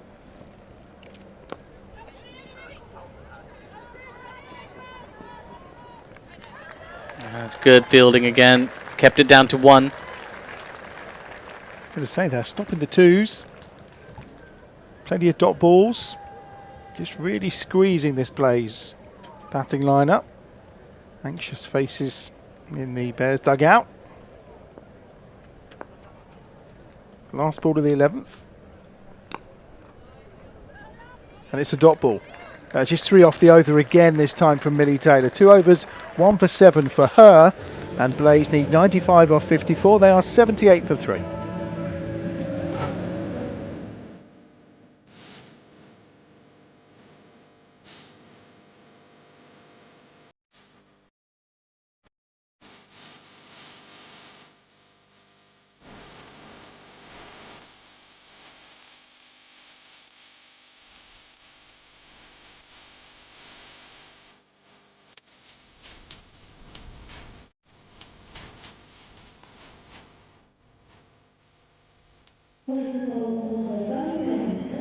Nine overs to go then. 95 from 54 balls with 7 wickets in hand as things stand. Hannah Baker is coming back into the attack with her leg spin from the city end. See a bit more sunshine today. It's been overcast most of the day, very warm and mucky, but now the sun's coming out. Yeah, it's nice. Just bathing the ground in the lovely sunshine. Nice crowd building up, as you say, as well. Lots of people filtering in. Plenty of foot movement. That's going to race away. I think it's going to get to the boundary rope and beat them all. It was rather fortuitously placed, I would say, between Laura Harris and Stair Callis. And it breaks a little dry spell that the Blaze were having as they find the rope. 82 for 3. Yeah, they're going to need to go for their shots now. 91 needed off 52. It's almost to a ball. And quite rate close to the 10 mark is always going to be difficult over a period of 8.5 overs. So Bears can expect to see lots of attempted big shots now from the Blaze. Will they have a counter? Good response from Hannah Baker. Yeah, the bowlers, particularly Hannah Baker, is never afraid to give the ball extra flight. Even after getting hit for 4 or 6, she'll happily give the ball even more flight the following delivery. Flick round the corner. Again, no danger of anything more than a single there. And the Bears will take that now. Now they will happily give up those singles. Because 90 or 50, well, if they take a single every ball, they'll be 40 short, my maths tells me. Very good. Well, they also know now they need a boundary here, the Blaze. So it's an opportunity for Hannah Baker because she knows they need a boundary in these last 2 balls, doesn't she? So she knows they're going to go after them. She's taking a leg stump guard at the moment. That's a Graham. And he's gone. She's gone. It's a great catch. It's the skipper, Georgia Davis, diving to her right and probably slightly forward as well to take that. And it's another wicket gone. 83 for 4. Well, it's the pressure, isn't it? It's all the pressure. We talked about it. They need to go for their shots. And she was sort of caught in the middle a little bit there as well, Graham. She was in between playing a defensive and an attacking shot. In the end, sort of just spooned it straight to that player at mid-wicket. An easy catch, and there's another big wicket. There's a Blaze feel even more pressure. The Bears are closing in on what could be a 4th consecutive win in the Vitality Women's Blast. Would be a really impressive effort, and makes me think, who's your shout for Virtue Player of the Match? This will be interesting, won't it? It's going to be. I mean, Stair Callis has got to be probably in pole position right now, but there's a chance for Baker, for Millie Taylor, like all to get in the mix here. Yeah, very much so. The pressure telling. Hannah Baker picking up her first wicket of the day. I mean, it was short, but it was spinning, and really perhaps. It's a poor shot, you would say, from Graham, just picking out Georgia Davis. But 1 ball to come in the over, 5 off it so far. And the Bears just taking a grip on this game. Reminder, the Blaze are unbeaten throughout this campaign so far. They've had a tie, they've had a no result, and 5 wins, which is what pops themselves second in the table. But the Bears will go above them if they can win today. Another good ball from Hannah Baker to complete the over. 12 overs gone then. The score moves on to 84 for 4 as things stand. And Aaron, what have you got to tell us about Sarah Bryce's season so far? Well, it's been a little bit quiet, to be honest. 47 runs at a touch under 12 per game, and the strike rate 117.5. So this is a really, really big opportunity for the Scottish international to really stamp her authority on this game and try and catalyse this run chase for the Blaze. I mean, it's been fantastic, this, from the Bears. Something that I just wanted to touch upon was the lack of boundaries, just 3 of them since the power play. Yeah, I think that says a lot, doesn't it? And as the lack of runs from Sarah Bryce, is it because they've not needed her because they've been quite comfortable in their chasing? Absolutely, yeah. So a lot of the Blazes' runs come predominantly from the openers and that top 4. So a real test for her then to play her part and get involved. And first up, Millie Taylor's going to try and cause her some problems. Yeah. 7 off 2 overs so far. That's lovely stuff. very, very impressive stuff. And she'll know she's got a chance to take a few wickets here. They're going to continue to try and attack. They kind of have to, the Blaze. 89 needed off 48. That's not going to worry the Bears one bit. Just a single out towards deep extra cover. Georgia Elvis, very talented batter, but I wonder if her career strike rate suggests that sort of going at to a ball is not really her forte. Well, they've scored. I mean, we've got 4 overs to come from the pace bowlers here, haven't we? So we've got still potentially got 2 from Izzy Wong and 2 from Emily Arlett. I just wonder whether you just persist with your spinners for as long as you possibly can, because there always seems to be a temptation to maybe bring Izzy on now for an over, or maybe go, I just continue to squeeze, really, is the answer, isn't it? Although that's going to be dispatched for 4. Poor ball. Picked up well by Sarah Bryce, and she's dealt with it. Yeah, it's a full toss. Just not come out right that time for Millie Taylor. The first bad ball she's bowled, really, out of the 16 that she's bowled so far. A rare blemish today, but a terrific shot, as you say, from Sarah Bryce. Very capable player, just not had the season that she would have wanted. There's still time for her to rectify that. Yeah, first boundary that Millie Taylor's conceded. And it's followed up by a dot ball. Been very impressed by her, and just her ability to just adjust and stick, adjust and simultaneously stick to her plan. One more single off the over, 7 from it in total. And after 13 overs, Blaze move on to 91 for 4. So 82 required from 42 balls. We're almost at that mark of 2 runs a ball, aren't we? Yeah, and it's going to be very challenging. Even in an over where you hit a boundary, you're still a long way behind. And this is going to be a serious challenge now for the Blaze.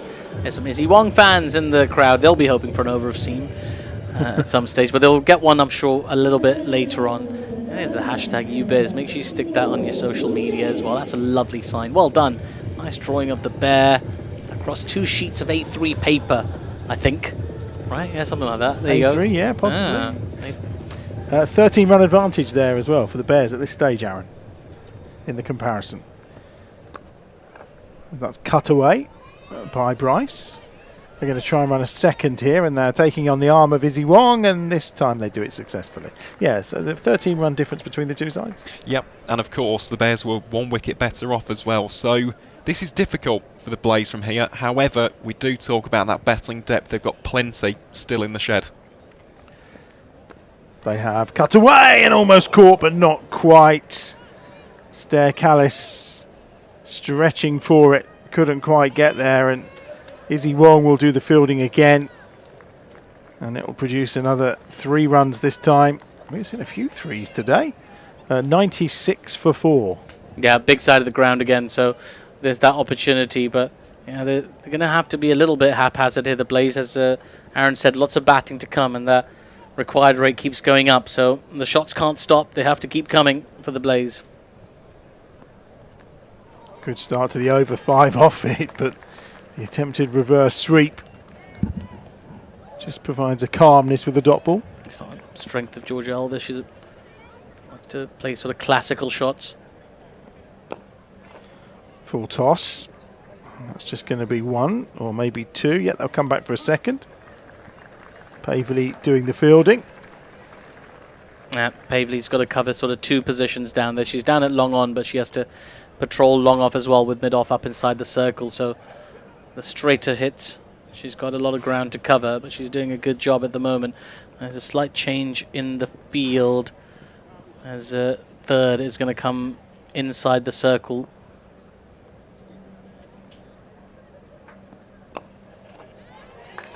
Good response from Georgia Davis.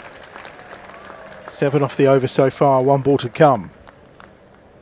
We're up above the magical 2 per ball. We are.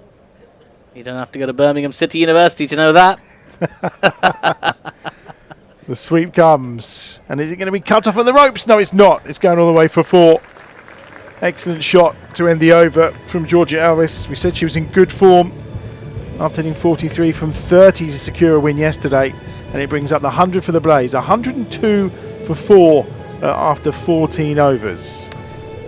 Yeah, it's still there. They've still got a chance. You'd say it's a very faint chance really for the Blaze, but with that boundary, just keeping it just the right side of less than 2 and over.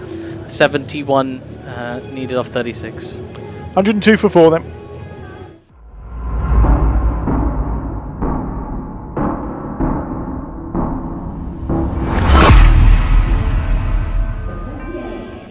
You can see a change in bowling. Millie Taylor with her 1 for 14 so far from this pavilion end. She's going to be replaced right now.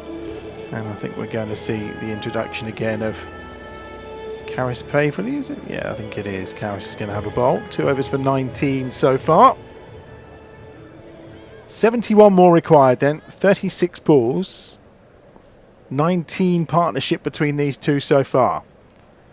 Could hold the key to the game. It's short from Paverley. Yeah, she's got protection out in the deep. Oh, they're going for a second here. Throw, probably just too much air on it. Needed to be a bit flatter. Yeah, you really want that throw to be a deterrent for the 2. You don't want to really offer the 2s. You're fine with the singles. That's a short boundary as well.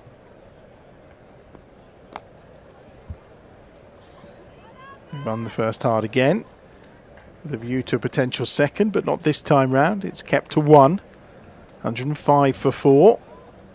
It's a bit challenging with the right-handers as well. They're going to be picking out that shorter boundary towards the offside. They need boundaries right now, the Blaze. And it's better from Paverley. Bit quicker. Just tied her up for room. yeah, it was the angle, wasn't it? Just sort of curved in towards the batter. Can't go leg, can't go off, and committed to just pushing the ball.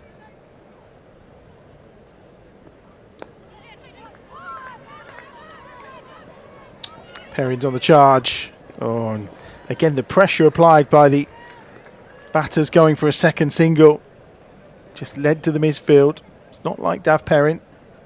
That's a good thing for any recreational cricketers as well, just to keep in mind. You know, they put pressure on the fielders, and you can induce mistakes. 5 off the over so far. That's swept. It's swept into the air. It's just over the top of Izzy Wong. They will come back for 2. 7 off the first 5 deliveries of the over. So it feels like a good over. If they could get out just with a single here, it's not enough, is it? No, but they're just staying there. They've not had like a 3 or 4 run over for a while, the Blaze, and just keeping their hopes alive, just about. Partnership up to 26. And it's a dot ball to finish the over, so it's perfect. 7 off the over from Caris Paverley. And they now need 64 off 30 balls remaining. Hopefully when Artif returns at the end of the innings, we'll be celebrating a Bears victory. Chloe has arrived and is alongside. And it's at this point we obviously need your thoughts in terms of who could be the Virtue player of the match so far. Some excellent performances so far, of course, with the bat. Stair Callis would probably lead the way in the thought process for that. With the ball, we've seen brilliant stuff from Millie Taylor. Obviously, she's bowled very well again. We've seen economy from the skipper, maybe, potentially. But whoever you want to vote for, the Talbot Store player of the match, of course, you can do it via our socials right now at Warwickshire CCC. What do you think? Oh, that's tough, isn't it? All those Pick three your favourite names. teammate, yeah. Asking for hard questions. Yeah. Your chance to vote for the Virtue player of the match, of course. And we will hopefully have them up here with us once we are done. Right, the spin has been in control for the last few overs. Emily Arlott now back into the attack. 64 needed off 30. And a good start. She's on the money immediately. And it will just be 1 more to the total. Chloe, how do you see this going? Yeah, I mean, this is a tall ask here for the Blaze batters. Two a ball, really. So if they can carry on drying up those boundaries, it's really going to diminish the hopes that the Blaze have of achieving this total here. 110 for 4. England international, Emily Arlott with the ball in hand. That's swung high into the air. It's just going to be 2. Davina Perrin on duty at mid-wicket. 3 off the first 2 balls. 112 for 4. Have you been outside? No, I haven't. I've gone down to an empty box down. Oh, very nice. Down there. So it's, Don't know if you've been out seeing how humid it was. Now the sun's out as well. yeah, it's going to be a scorcher out there. I don't envy people outside. Oh, that's a good ball from Emily Arlett. Slower ball. It had Elvis reaching for it all over. 112 for 4. Now they've got plenty of wickets in hand here, haven't they? And you look at the batting to come in terms of strike rates, pretty good. Yep, certainly. Someone to watch out for is Ella Claridge in terms of the sweep shot. Certainly a strong player of that. We have also had a result from the other game taking place in the Women's Vitality T20 Blast. We can talk about that at the end of the over. Slower ball again, up in the air this time. Perrin's underneath it, and she's taken the catch. And Elvis is on her way for 23. 112 for 5, and the celebrations are big because they know that could be a huge wicket in the context of this game. 112 for 5, the Blaze. They need 61 now off the last 26 balls with 5 wickets in hand. That's huge for the Bears. Georgia Ellis, with all that experience back in the dressing room, I think that's a really crucial part in defending this total for the Bears. Really was a good catch. It was in the air for a while, and eventually Perrin takes it, and Elvis is on the way. Remember, Blaze are unbeaten, 2nd in the table. They've beat Surrey, who are top of the table. The Bears obviously have got 2 huge games to come against Surrey when the second half of this competition gets underway, but a victory today would put some distance between them and Lancashire in the table. And you would suddenly start to feel that these 3 are probably the teams we'll see on finals day. Yep, I mean it'd be a nice little gap. If the Bears are to get a regulation victory, that's 4 points, puts them on 28. And in terms of the chasing pack, Hampshire lead it on 17 points. So, yeah, it would be a very, very handy victory this for the side in blue. Yeah, an 11-point gap to the Hawks would be very nice. Claridge is the new batsman. Slower ball, and it's scooped over the head, and it's going all the way to 4. Well, there's a start and a half, that. Yeah, they're going down fighting, aren't they? They're going to throw everything at this big competition. They're not going to roll over. Well, they've got their unbeaten record to protect as well, haven't they? And it was so tight at Trent Bridge between these two in that tie at the start of the season. Who's to say we may not end up there again? 57 required from 25. 7 natural runs off the over, but that wicket as well probably makes it a good one for the Bears. Cut away. Just going to be a single, is it? Or will they try and turn it into 2? It's just 1, so only 8 off the over. And at the moment they need around 12 and over. So it's 117 for 5 off of 16. Aaron, I mean, where were the Bears at this point after 16 overs? The Blaze 117 for 5. Yep, so after 16 overs, the Bears were 131 for 4, so a decent little bit of a difference between the 2 sides at the minute. In terms of that result as well, Essex have defeated Durham by 6 wickets, so Essex now move up to 5th place in the table. Long way back now, aren't they? Yeah, it is, 13 points. So, as we mentioned there with the Bears, victory today would put them on 28. If it's a regulation, of course, the bonus point is still in play here. 1.25 is the magic metric if the home side are to get that additional point for 5. But, yeah, it will take some doing against this very deep and strong Blaze batting lineup. How many do they need to bowl them out for? I'll work it out for you now. Oh, okay. I thought you were being very very cagey and non-exact on that one. So that's fair enough. That's a chance, was that maybe? Yeah, that's just I been thought it put was a down. chance for Millie Taylor. She has put that down. Oh, it's a regulation catch really as well, isn't it? If ever there's a regulation catch. And Perrin takes another one. Well, there's no damage done, because Claridge is on her way from 5. Perrin has her 2nd catch in the space of 2 overs, and it's another one gone. Claridge for 5, 117 for 6. Well, that's another big wicket. Aaron was saying how destructive she can be coming in at this kind of situation, and she's just been sent back to the dressing room. Yeah, she certainly has. Millie Taylor puts the disappointment of that dropped catch, the ball before, out the way, and Perrin again. So good in the field. You can always tell, mid-wicket one end, long on the other. They want her in positions where she's in the game. Yep. Yeah, that is for sure. And it always tends to follow her, but I mean, you want the ball following your best fielders, don't you? You do. I mean, 2 for 14 for Millie Taylor. I mean, this has been an exceptional performance again. As we mentioned at the start today, leading wicket taker for the club in the competition. This will be up to 12 now for Millie. Yep, she's second leading wicket taker in the entire competition. And I'll go through that potential bonus point. Might be quite difficult at this stage, admittedly. Yeah, it'd be 129. So not many runs to play with. 12 wickets but for 12 runs. Well, you yeah, a never few know. wickets. Sarah Glenn's out there to try and get the Blaze close to this total if they can. Just one. 55 required off the last 20 deliveries. Almost in the territory of 3 per ball. 18 and over. At which point, if you're in the field at this, at this point, are you starting to look up at the scoreboard, going, "We might have this." Big shot down the ground. Going to go for 4. It is just checked on its first bounce, but made its way over the rope. And Bryce moves on to 24.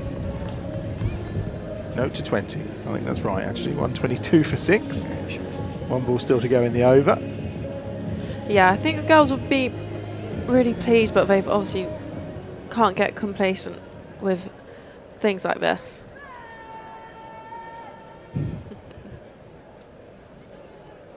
Changing field. Izzy Wong just going into a position inside the circle. Cut away. Could be another boundary. It is. It's back-to-back boundaries. So 9 off the over and a wicket as well. And you feel that Sarah Bryce could be key to this. 24 off 13 for her. 126 for 6. 47 more required off 18 balls.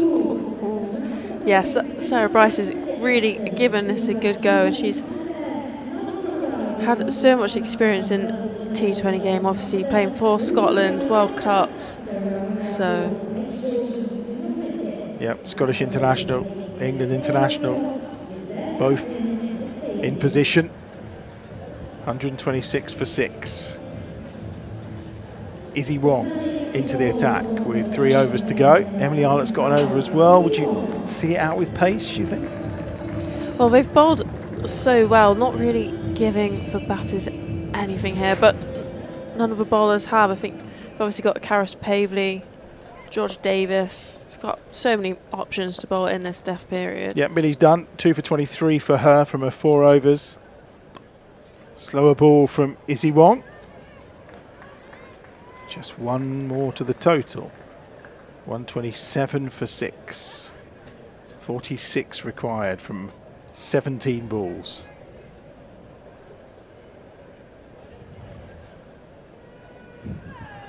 It's tense. I was just letting that breathe. Tense. Apart from the faint cry of a you bear. Yeah, I was going to say the competition started again. Yeah, a youngster in the crowd. Plenty coming in now ahead of the later game for their Friday night entertainment. 1 more to the total. Well fielded. This is some really good bowling here from Izzy Wong. 2 slower balls to start off the over, taking all the pace, so the batters have to do the hard work, but I think we could be seeing a shorter ball here. Do you think so? I'm calling it. She's going to rough Sarah Glenn up, is she? Something like that.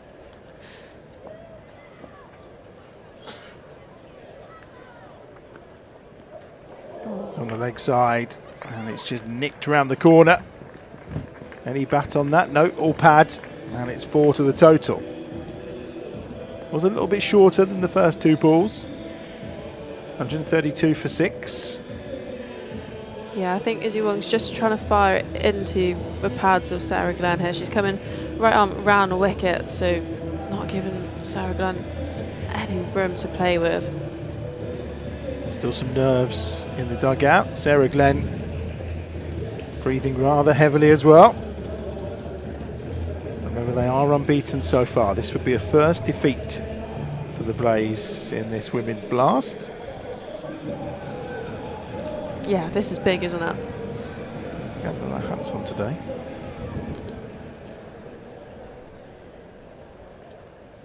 Long conversation between Georgie Davis and Izzy Wong into, I'm guessing, what to bowl, where to bowl. How much of that is driven by the bowler? How much is it, well, I want to bowl this, and it's Georgie going, well, actually, I need you to do this for me. Not quite a slower ball this time as we'd seen in the early part of the over, and it just goes for 1. Yeah, I think she has some really good discussions actually when you're at the top of a mark. She knows what you're good at, and probably just reminds you sometimes when you start to lose it to actually bring you back a little bit. It's one of the things I was telling you earlier about reading that book of Jimmy Anderson's, and the only two that were allowed to say anything kind of remotely aggressive or controversial to him was Stuart Broad and Alistair Cook, and a lot of the time that was about just reminding him to do what he does. Oh, that could be above, and it is. It's going to be a free hit, and it's a no ball. So we will see an opportunity here for a free hit to take place, as that was way above waist height. I'll wait for the umpire to signal to everyone for the no ball, and there we have it. So reminder, only a run out can apply here, so it's a free hit in essence for Sarah Glenn to do whatever she fancies with. Yeah, back for, obviously the field can change because they took a single from it. Surely it'll be a Yorker from Izzy Wong. No, it's shorter. Glenn does get it up in the air, and it will just be 1. No, they're coming back for a second. No, they're not. They're not going to risk that run out. Only 4 wickets to spare here. So again, just 1 to the total. 9 off the over so far. 13 balls remaining, 37 required. It's going to be a gargantuan effort from here if the Blaze are to get home. Last ball, we hope, of the over from Izzy Wong. Slower ball into the surface. Emily Arlott will field. They'll get 2. They're going for a 3rd here.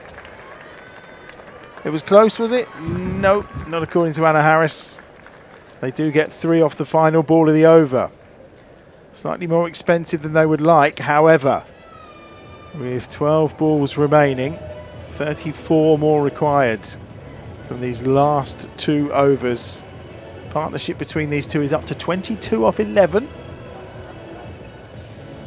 Let's see how the Bears were doing at this stage, Aaron, because they had a good couple of overs towards the end. They did, yep, you'll see it there. Bears were 154 for 4, Blaze 139 for 6, and I go back to that dot ball conversation. It could be the ultimate conversation come the end of this game, because the Bears had 33 dot balls, Blaze already 42, which is an awful lot. That's a high percentage.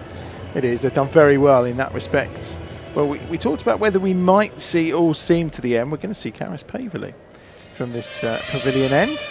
Yeah, she's been used in all big situations, power play, middle and death throughout this campaign. So she's pretty seasoned by now, and you'll expect a pretty tight over from her. You certainly will. 34 required off 12 then. Here we go. Dot ball to start with.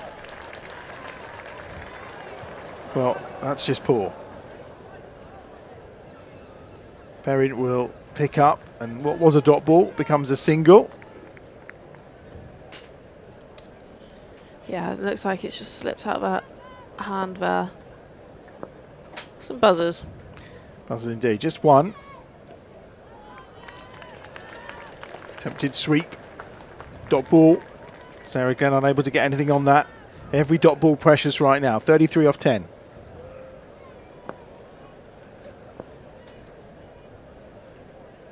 Slight adjustment to the field for Caris Paverley.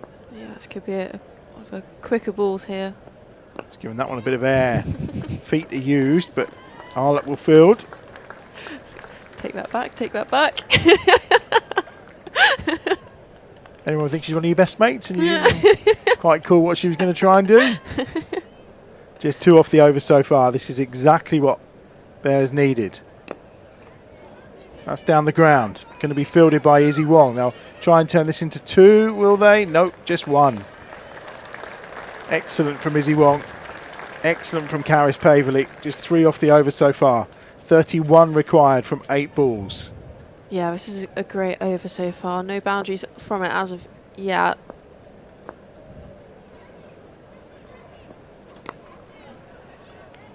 Just going to get 1. 1 ball to come in the 19th over. Just 4 singles so far. This is perfect from Karis Paverley. Yeah, she just needs to get out of this over now with out of boundary, and Blazers' hopes will slowly be diminishing. And it is just going to be 1. Wonderful attempt to make it a dot ball as well, but that completes the over. Just 5 singles from it, and with 1 over to go, 29 required by the Blaze.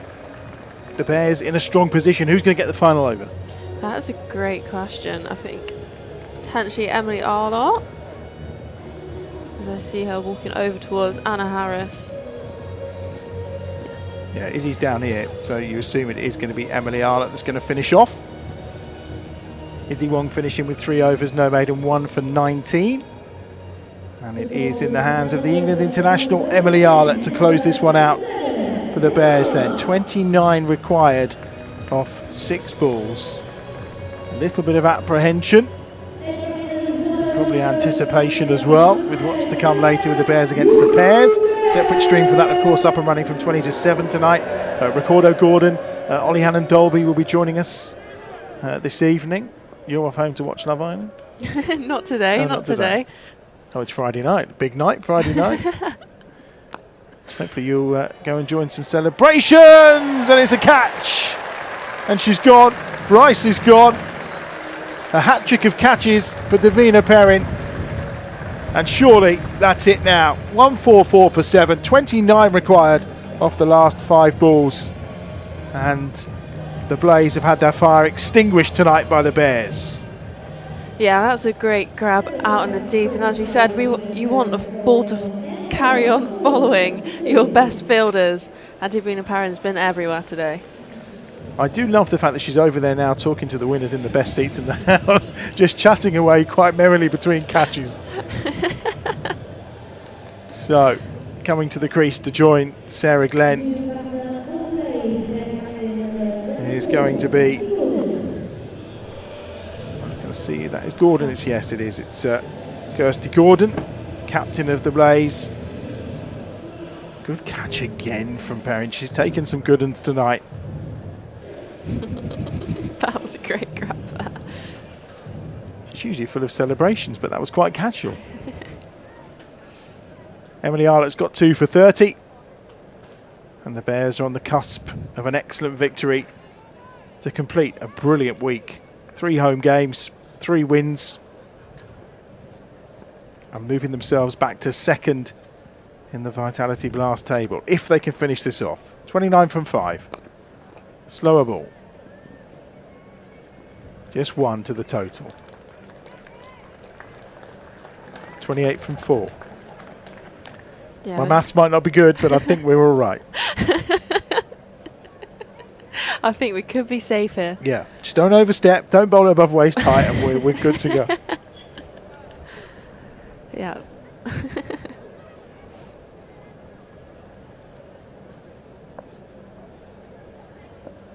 Big, deep breath from Emily Arlott. Slower ball again. Just going to be 1 more to the total. Yeah, this is really great bowling here from just taking all the pace out of it to make those boundaries so hard to get. Without that pace, you really are struggling to clear the fielders, aren't you? Yeah, so given that, you know, we've got a little blast break now, and if there's a win tonight, is there a bit of a celebration going to be going on? Are the girls hitting the town tonight? Oh, and she's got another one. She's got another one, Emily Arlott. Played on. And Kirsty Gordon's on her way for 1. And the Bears are on their way to 4 precious points. Yeah, that's a great wicket there again, and another Blaze batter back in the dressing room.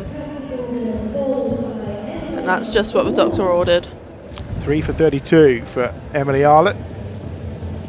And next out is Cassidy McCarthy. She's the new batter.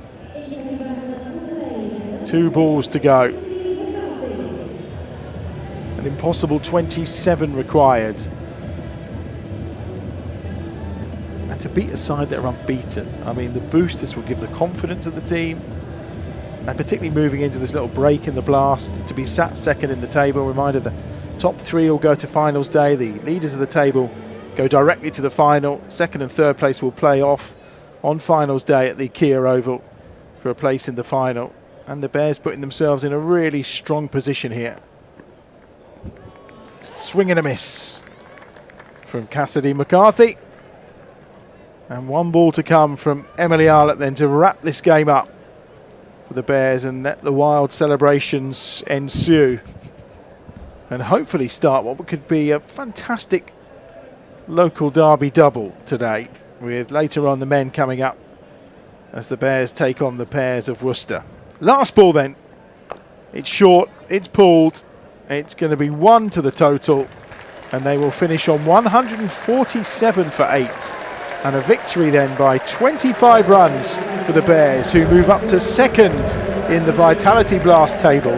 What a performance. The previously unbeaten Blaze have been taken down in a blaze of glory by the Bears here at EdgBLASTon. A terrific all-round performance. Superb stuff from Stair Callis with the bat, and extra contributions throughout the innings as well. She was very well supported to post that total from the Bears of 172.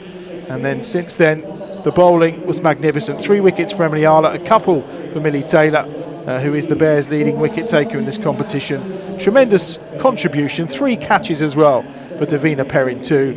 And it's a fantastic win for the Bears. They move up to second in the table, victorious over the Blaze by 25 runs.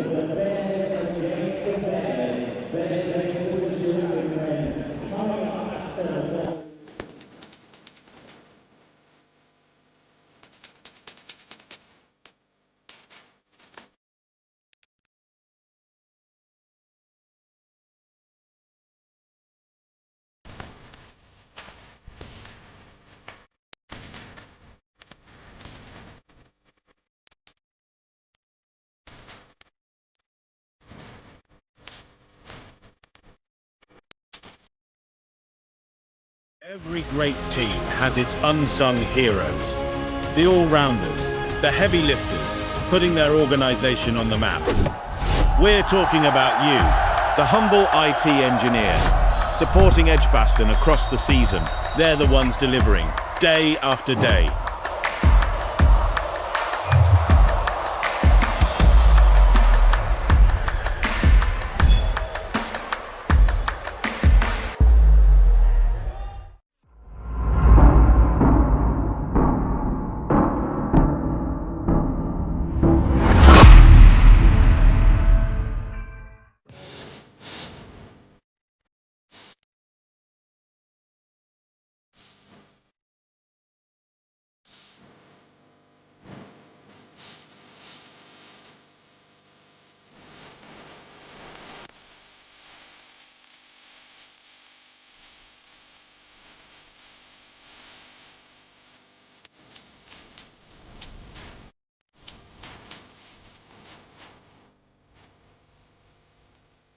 Well, what a fantastic performance from the Bears. They are victorious for a 4th game in a row, up to second place in the tables as well. What a fantastic... That's just down to how well the bowlers really restricted the Blaze, because, as you said, the names keep on coming in their lineup. So you look at it on paper and, yeah, the girls have done so well to get it over the line. They have. There were 25 dot balls in just the first 10 overs. And I thought that was one thing the Bears did so well. Just create that pressure, you know, create those moments where batters felt like they needed to get out of that get-out-of-jail shot to recover the overs, recover the run rate, the required run rate, which kept climbing and climbing and climbing. Anyway, let's take a look at some of the best bits of that innings as well. Lots of wickets to take a look at. And I think after that, we're going to share with you the Virtue Player of the Match, somebody up here in the studio. Let's take a look at this from Izzy Wong early doors. It was a short ball, lots of pace on it, pulled out towards deep backward square leg, and safe as hands catch in the deep. But the short ball trap there, paying dividends. Yeah, just dug in short as well.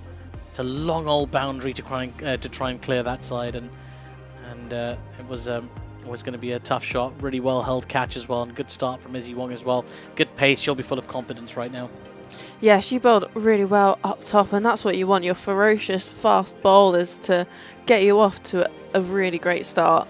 And Adam was making the case earlier. She was bowling so well, she deserved sort of 3 on the bounce, really, perhaps. But, I mean, the spinners did come into play. There we go. We've got another angle on that catch from Baker at deep backward square leg. Pouched it. She knew it was a big wicket as well, a big start for the Bears. And then Millie Taylor, with an excellent piece of bowling here. Emily Arlett with the catch. She just hung the ball outside the off stump, made it really difficult to get it away, out of that hitting arc of the right-hander. Just such clever bowling, and bowling to her plan as well. I mean, there was a genuine plan there with mid-off up inside the circle, challenged the batter to try and clear that fielder, but obviously with the ball going away, it's always going to be tough.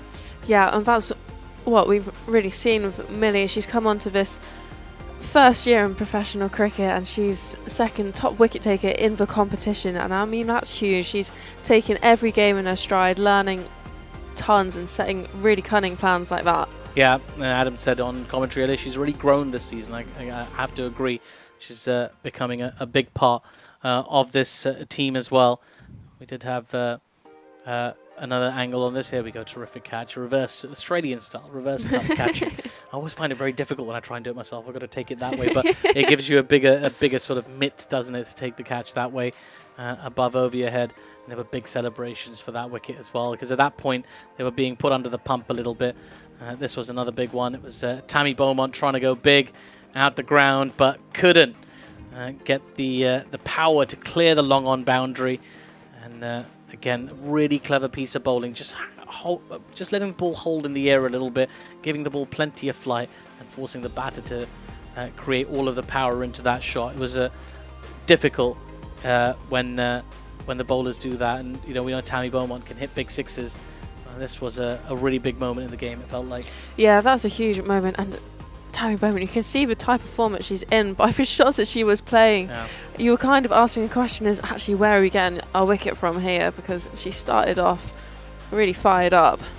Yeah, this was another wicket to fall. It was a slightly soft dismissal, but one brought about by pressure. There were a few dot balls, batter trying to free their arms, but then sort of just caught in the middle, a short arm pulled straight to the fielder at mid-wicket.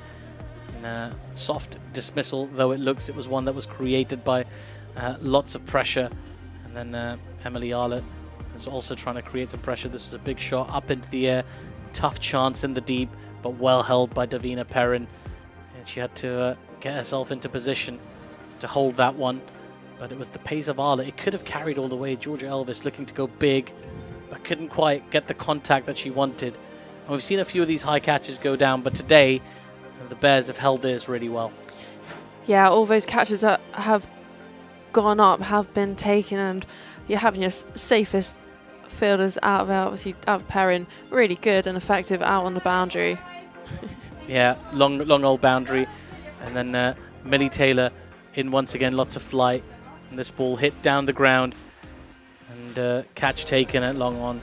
Terrific catch from Davina Perrin. We've got our Virtue Player of the Match in the studios now, so we might break away from these highlights early to have a chat in a moment, but we'll take a look at the next wicket as well. That was Dav Perrin celebrating that catch, another big moment in the game.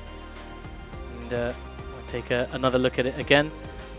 Yeah, and another catch for Dav Perrin. And we've got our Virtue Player of the Match in the studio right now, and I'm very, very pleased to welcome into the Bears TV studio for the very first time. I think for the very first time, Stair Callister. Very, very well done. What a performance today! You must be thrilled. Yeah, thank you. It's been a really good win for the team. I think coming into this game, we obviously had momentum our way, and we thought we need to be at our best to beat a team like the Blaze, and I think today that shows, how good we played, and yeah, we're really pleased with the win. And a half century for yourself. You know, you've contributed multiple times to this Bears team, but you were sort of missing that big score. Does it feel good to get the half century under your belt? Yeah, 100%. Like, obviously, I want to contribute every game I play, and like all of the previous game, I think every game someone else stood up, and I'm just happy that I could contribute today. And 4 wins in a row now, 4 wins on the bounce. You mentioned that form coming into this game, but a big win, a team like the Blaze who were coming in a lot of form, undefeated coming into this match, they were, but you've handed them their first defeat and took a 4th win in the row and gone 2nd in the table, so it must be a very celebratory atmosphere in the dressing room. Yeah, definitely, everyone's buzzing, and we have played a lot of good cricket so far, and what I said, like, we knew we needed to be at our best today as well, and yeah, I think everyone did very well today to get over the line, and we've got a bit of a break now, so we've got time to reflect on what we've done well and what we can improve on, and but yeah, I'm really proud of the team. And 172 is what you guys scored. Were you guys pleased with that? Did you feel that was about where you wanted? Did you think you needed more than that? Why did you feel about 172? Yeah, I think it was not easy at the start. Obviously, hot conditions as well. But yeah, I think 172 is quite a good score here at EdgBLASTon, and yeah, our bowlers did brilliant to defend that. Yeah, it was challenging conditions for sure, as you mentioned, with the bat and with the ball. Was it just sort of holding in the surface a little bit? It felt like sometimes the ball wouldn't come on as quickly as it normally might. Yeah, definitely. But still a good deck. So yeah, that shows the 2 high scores that's been scored on this pitch. I thought we run really well, and in our fielding innings, we our boundary riders got off a lot of 2s, and yeah, everyone did a brilliant job. And now you've got some time off, 4 wins in the bounce. Perfect time to take some time off and relax. What's the plan? Well, I actually play with Warwickshire a couple of games next week. So I'm playing tomorrow, and then next Friday and Sunday. So no time off at all then? Well, I'm going to the test on Monday at Headingley. Oh, excellent. Okay. Yeah, with the team, and then playing a bit of golf on Tuesday, and then back training Wednesday, Thursday. Well, very well done today. We're very, very pleased for you, and fantastic win, and long may this season continue. Thank you so much. Well done. That is Stair Callis, your Virtue Player of the Match today here at EdgBLASTon. Another win for the Bears. They've made it 4 in a row. What a wonderful start to this doubleheader we have today for you here on Bears TV. Remember to leave us a like and a comment, and remember to subscribe to this channel as well, because if you were subscribed, you'd get a notification at about 6:40 today, in about 40 minutes time, where we'll start our 2nd broadcast of the day. It's going to be the big one. It's a derby. 10,000 fans will be here at EdgBLASTon to watch the Birmingham Bears against the Worcestershire Rapids. It's Bears versus Pears at 6:40. Make sure you join us then. But from all of our broadcast team here today, this afternoon, myself, Atif Nawaz, Chloe Brewer, who's alongside me, also Adam Bridge, Adam Biles, and our Virtue Player of the Match, Stair Callis. Good afternoon, everybody.